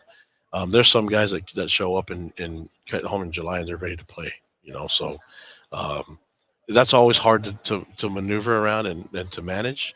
But we kind of have a good pool of guys that are the in-betweens, and then we try to work with it. There's a lot of Brigham Young fans who are watching this right now. Love this guy, love this coach, because he's one of us, because he's been here with us. Go Cougs. It's just constant. I could go over it many, many, many times. We got to know you when you played Baylor in 21, and they were really good, and I remember that. And then we got to know you when the game was announced, plus it was about to be the addition to the Big 12. And then, it's like you're a part of our show. Honestly, I've known you guys for a long time. Yeah, and it seems like it's been 5 years, but it's been such a whirlwind, and we appreciate the access you've given us during the week of games or after spring or whatever. Man, it's been great, and we appreciate you spending time with us today too. I appreciate you guys giving me the opportunity to talk to you and talk about our culture, our fans, and our program, and so that just give me the time to just do that. I appreciate it. So I always lean favorably towards you guys. So thank you.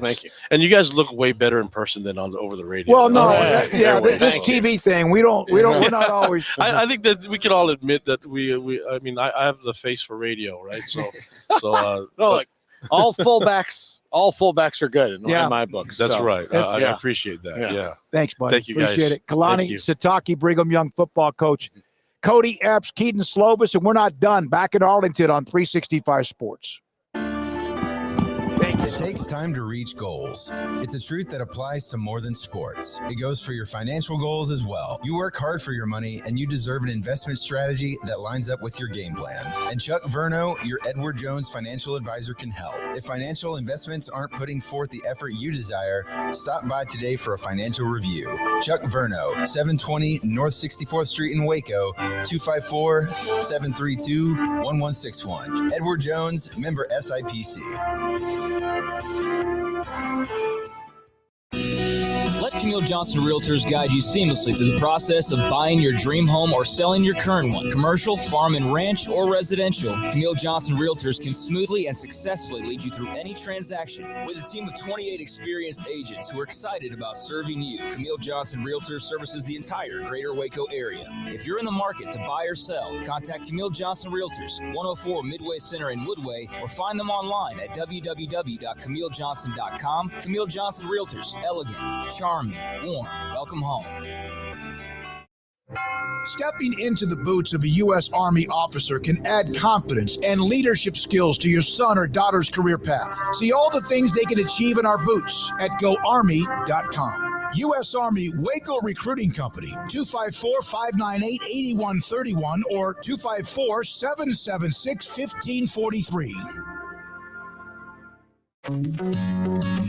Established in 2007 and independently owned, Alliance Bank Central Texas is committed to helping families and businesses meet their financial goals. From their tellers to their board of directors, they know the importance of superior service and competitive products. Customers have confidence knowing that their financial needs are in good hands. It's your bank, Alliance Bank Central Texas, with 2 Waco locations, 4721 Bosque Boulevard and 191 Archway Drive on Highway 84, and at AllianceBankTexas.com. Member FDIC and equal housing lender. Do you or your kids get nervous about going to the dentist? Stonewood Dental, Dr. Steve Childress, he can help. I've spent a career taking care of patients who as children had bad experiences, and now they're adults that hate going to the dentist. If I get a kid at 3 years old and they come every 6 months and it's a happy experience, it's normal for them. Now they have an accident at 6 or 7 or 8 at school. Now they have a broken tooth or a trauma, and they have to come here. They're used to lights, they're used to water in their mouth, they're used to experience, they already trust us. It's amazing what we can do with that kid without it being a negative thing. But if I see a 6 or 7 or 8 year old that's never been to the dentist, and now they have a trauma or an unfortunate unexpected toothache, it's harder to do that for that kid and it not be somewhat of a negative experience. So bottom line is I try to teach kids and adults and teenagers and everybody the way I'd want my family treated, which is where it's a necessary part of life. You just take care of it. It doesn't have to be that big a deal. Learn more, stonewood-dental.com. Shorty's Pizza Shack at 12th and Bagby is a homegrown, locally owned pizza place that's out of this world. Everything from the dough, the sauce, the sausage topping is made fresh in-house. Not to mention the amazing pizza pillows, the chicken wings are to die for. Try the Sikkim sauce, chili cheese fries or tots, plus great specials on food and drink every single day. Shorty's is also the perfect spot to watch the game with your friends. Shorty's Pizza Shack at 12th and Bagby. Tell them Paul sent you by. The future's bright. The time is now. College is what you make it. It's a late night pizza run and all-nighters coding a new project. It's having big dreams and making them a reality. It's a professor who knows your name and your story. It's preparation for your future, your calling, your life. And at Baylor, it's even more. Baylor, where lights shine bright. Where is the best beef in Texas? Your house when you order from Texas Beef House. Unleash the flavor of Texas-raised Wagyu. From our pasture to your plate, that's TexasBeefHouse.com. Everyone, when they think of Wagyu, the first thing they think about is beef, and that's obviously what you guys specialize in, and you raise it right there from your pasture to the customer. The fillets, you have ribeyes, you have New York strips. I've tried them all. These are always available, correct, by ordering online? Yes, everything's available, TexasBeefHouse.com. You can order one package of steaks up to as many packages as you want. All the steaks come 2 steaks per package. We've got New York strip fillets. The fillets are so tender you can almost cut them with a fork. Ribeyes. We've got top sirloin, and we've got regular sirloin, and even flat iron, flank steak, and flap steak. They're all great. Oh, that sounds great. Fajita meat? Yes, we've got skirt steak and flank steak that we use for fajita meat. Samantha Duvall's the marketing director with Aaron Duvall, of course, in the Duvall family. What they've done, family owned, operated, and they run TexasBeefHouse.com. Unleash the flavor of Texas raised Wagyu, not just steaks, but also so much more. From our pasture to your plate, TexasBeefHouse.com. Let Camille Johnson Realtors guide you seamlessly through the process of buying your dream home or selling your current one. Commercial, farm and ranch, or residential, Camille Johnson Realtors can smoothly and successfully lead you through any transaction. With a team of 28 experienced agents who are excited about serving you, Camille Johnson Realtors services the entire greater Waco area. If you're in the market to buy or sell, contact Camille Johnson Realtors, 104 Midway Center in Woodway, or find them online at www.camillejohnson.com. Camille Johnson Realtors, elegant, charming, warm. Welcome home. Stepping into a new pair of boots is great, but stepping into the boots of a U.S. Army officer can also add confidence and leadership skills to your son or daughter's career path. There are more than 150 occupational specialties to help them find the best fit for their future. See all the things your son or daughter can achieve in our boots at GoArmy.com. U.S. Army Waco Recruiting Company, 254-598-8131 or 254-776-1543. There are 26 letters in the alphabet, over 600,000 words in the dictionary, and just 3 of them said together can change everything. Let's order pizza. Those 3 words lead to dough made from scratch and 3 fresh signature cheeses that blanket golden crust in a heavenly melt on Marco's Pizza that'll blow your mind. So visit Marcos.com to order and stop by Marco's Pizza in Belmead, China Spring, Woodway, and in Robinson. Marco's. Pizza lovers get it.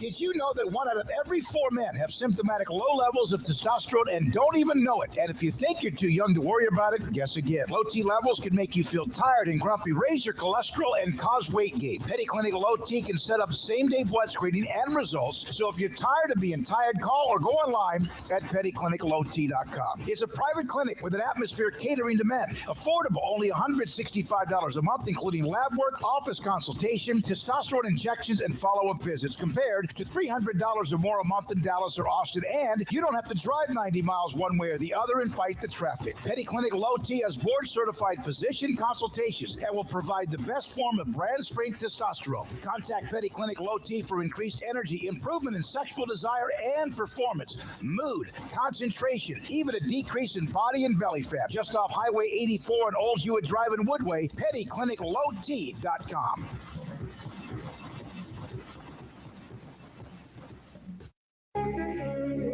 It's time for Paul Catalina's Top 5, brought to you by Texas Beef House. Where's the best beef in Texas? Your house when you order from Texas Beef House. Unleash the flavor of Texas raised Wagyu. From our pasture to your plate, TexasBeefHouse.com.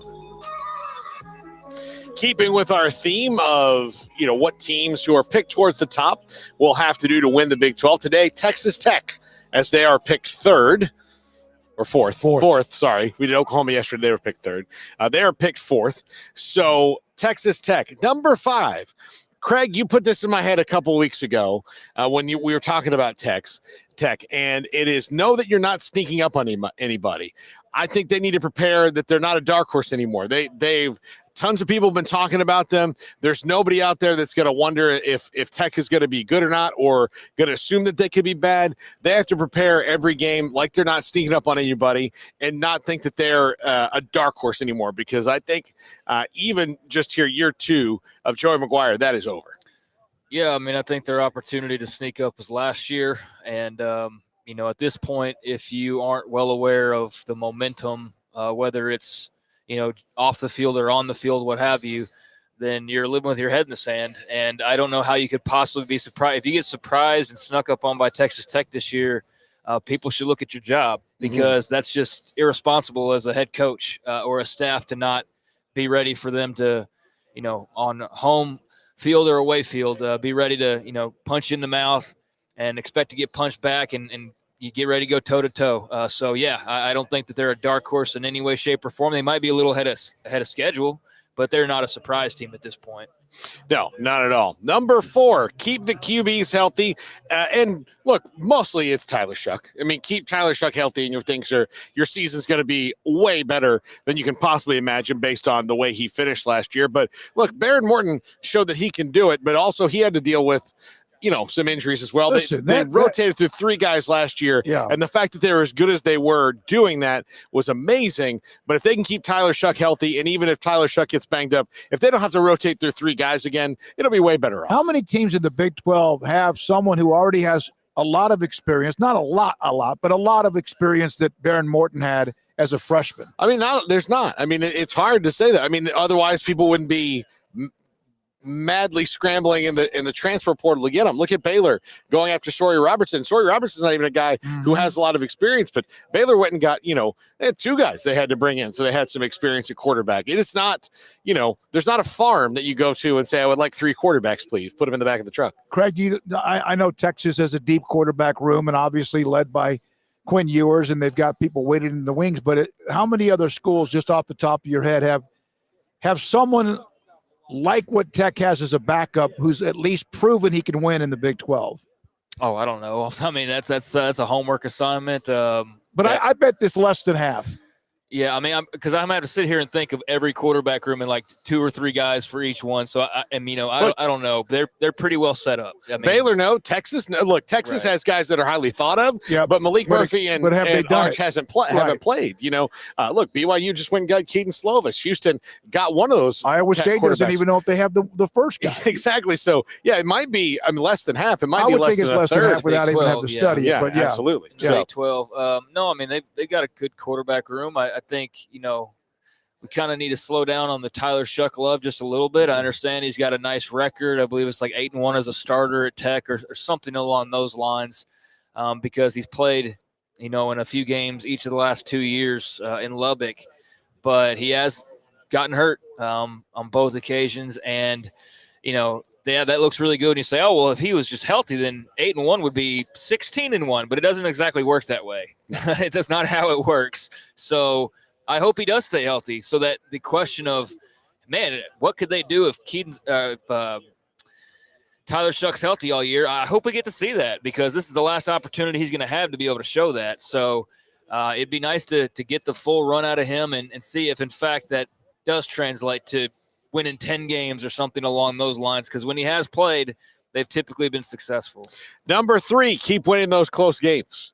They did it last year. Baylor didn't. TCU did it last year. Baylor didn't. West Virginia didn't. Those schools that the flip was on didn't win the close games. And most of the Big 12 is close games. So you've got to keep yourself on that side of the coin, because, they might be better than they were last year, but it's not like they're going to, all of a sudden they woke up this morning and they're Georgia. They're going to be better in most people's estimations, but you're still going to be playing in the deepest or at least – I think in the deepest league, as far as 1 to 14, there's probably not as much gap as everywhere else in the rest of the country. So you've got to keep winning those close games, and they're probably for the most part all going to be close. Yeah, I think that they really had some fortunate things go their way. Dylan Gabriel getting hurt was obviously Bijan Robinson fumbling at the goal line. Mm-hmm. Those are 2 overtime wins. I don't know, some of that's to their credit, obviously, forcing and making plays happen. I don't know how sustainable that all is, but if it is, then, that's one heck of a way to make sure that even in your down years, you're still winning more games than most, because you're winning close games, and there's going to be a lot of close games in the Big 12. So, they were really good about that. Really outside of, Baylor kicked their backsides bad.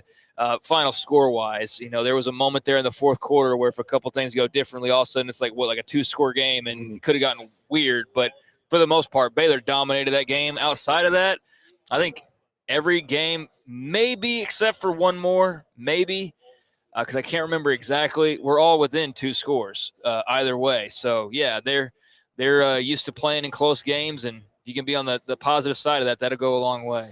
Number 2, get better on defense. They absolutely have to do that. That was obviously their weak link last year that, much like we said about Oklahoma yesterday, that was number 1, was tackle somebody. But Tech has to get better on defense. And part of that is, the defense adjusting to the pace, the breakneck speed that Zach Kitley's going to run on offense and being ready and having that depth. That's the key, really. When you've got the air raid offensive coordinator to the other side, you got to really have about 17 guys you're ready to run through on your side that you feel good like first teamers, not and Phil Bennett told us this is he kind of felt good about 13 guys, and that's what in a lot of games would kind of get them beat, because you need to go 17, 18 sometimes, because if you're going to be going, you've got to have fresh legs. They had one of the best defensive players drafted in Wilson, right? Mm-hmm. Young man from East Texas said they just didn't have enough of him. Now, and you're not going to have too many of him because he was that good. But yeah, they need to be able to not get into always just shootouts to win games. They need to be able to win games with their defense making plays too. Well, and he wasn't always healthy either. Yeah. Tyree Wilson, he got hurt. Remember, had to have surgery and missed most of the late part of the year, so didn't even get to close out the way that he would have liked to have.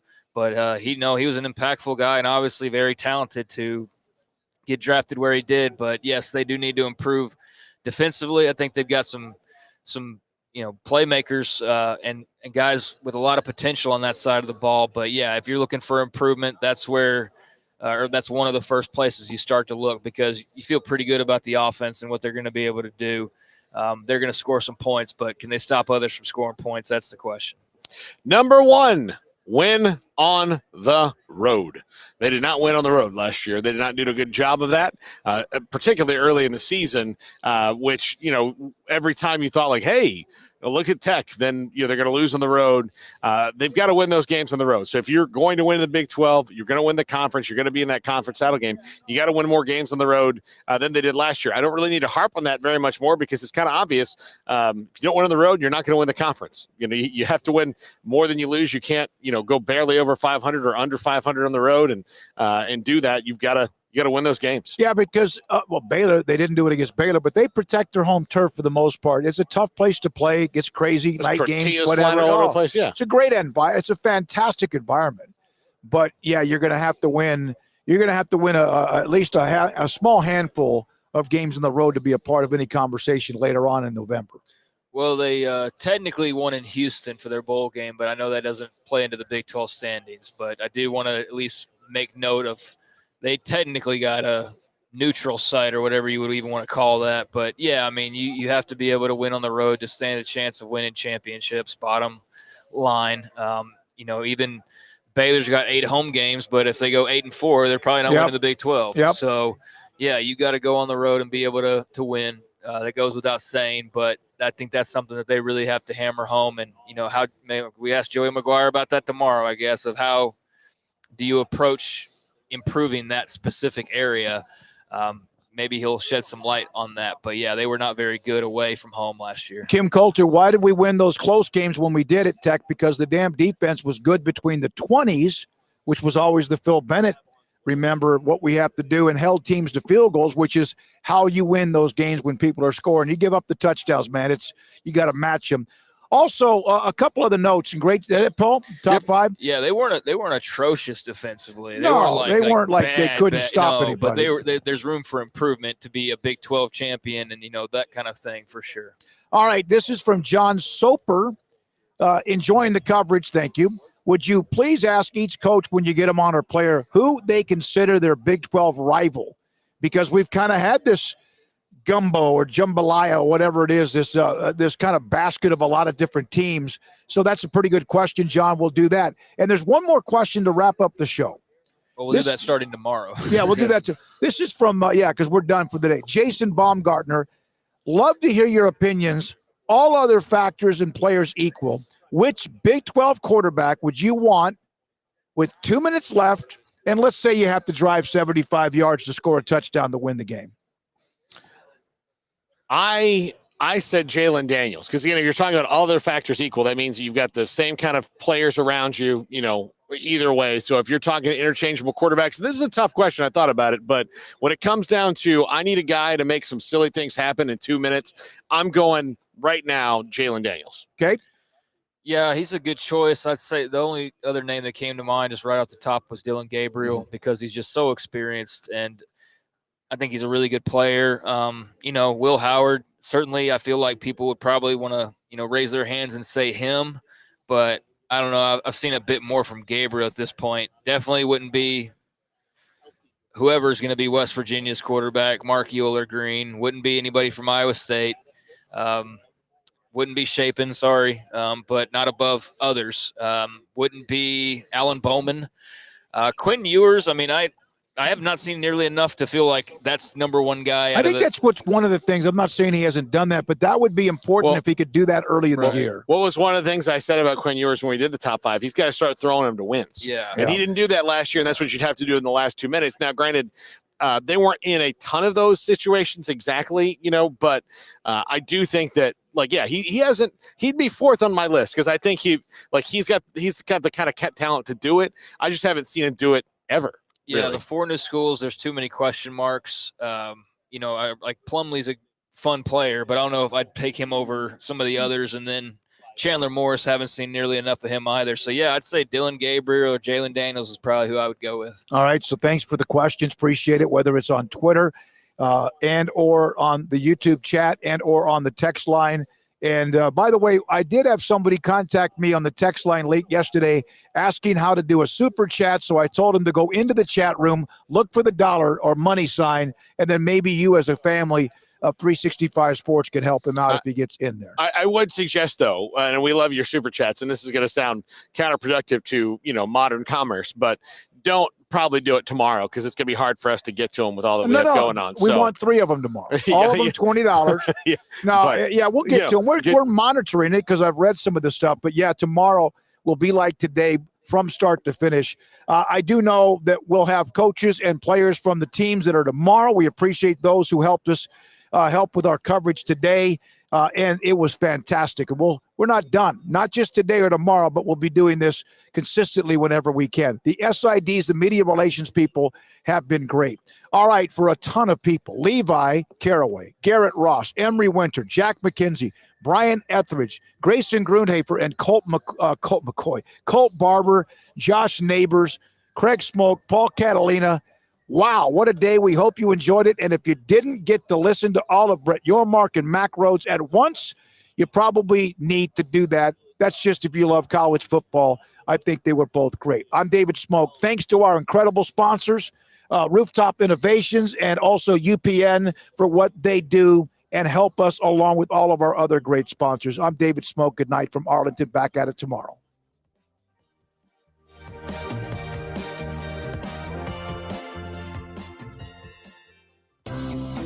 Ideal MRI is a small family business right here in Central Texas. We're open to support you while lowering the cost of healthcare bills. When you need an MRI, ask your doctor for an Ideal MRI. Visit us at idealmri.com or call us at 833-IDEAL-MRI.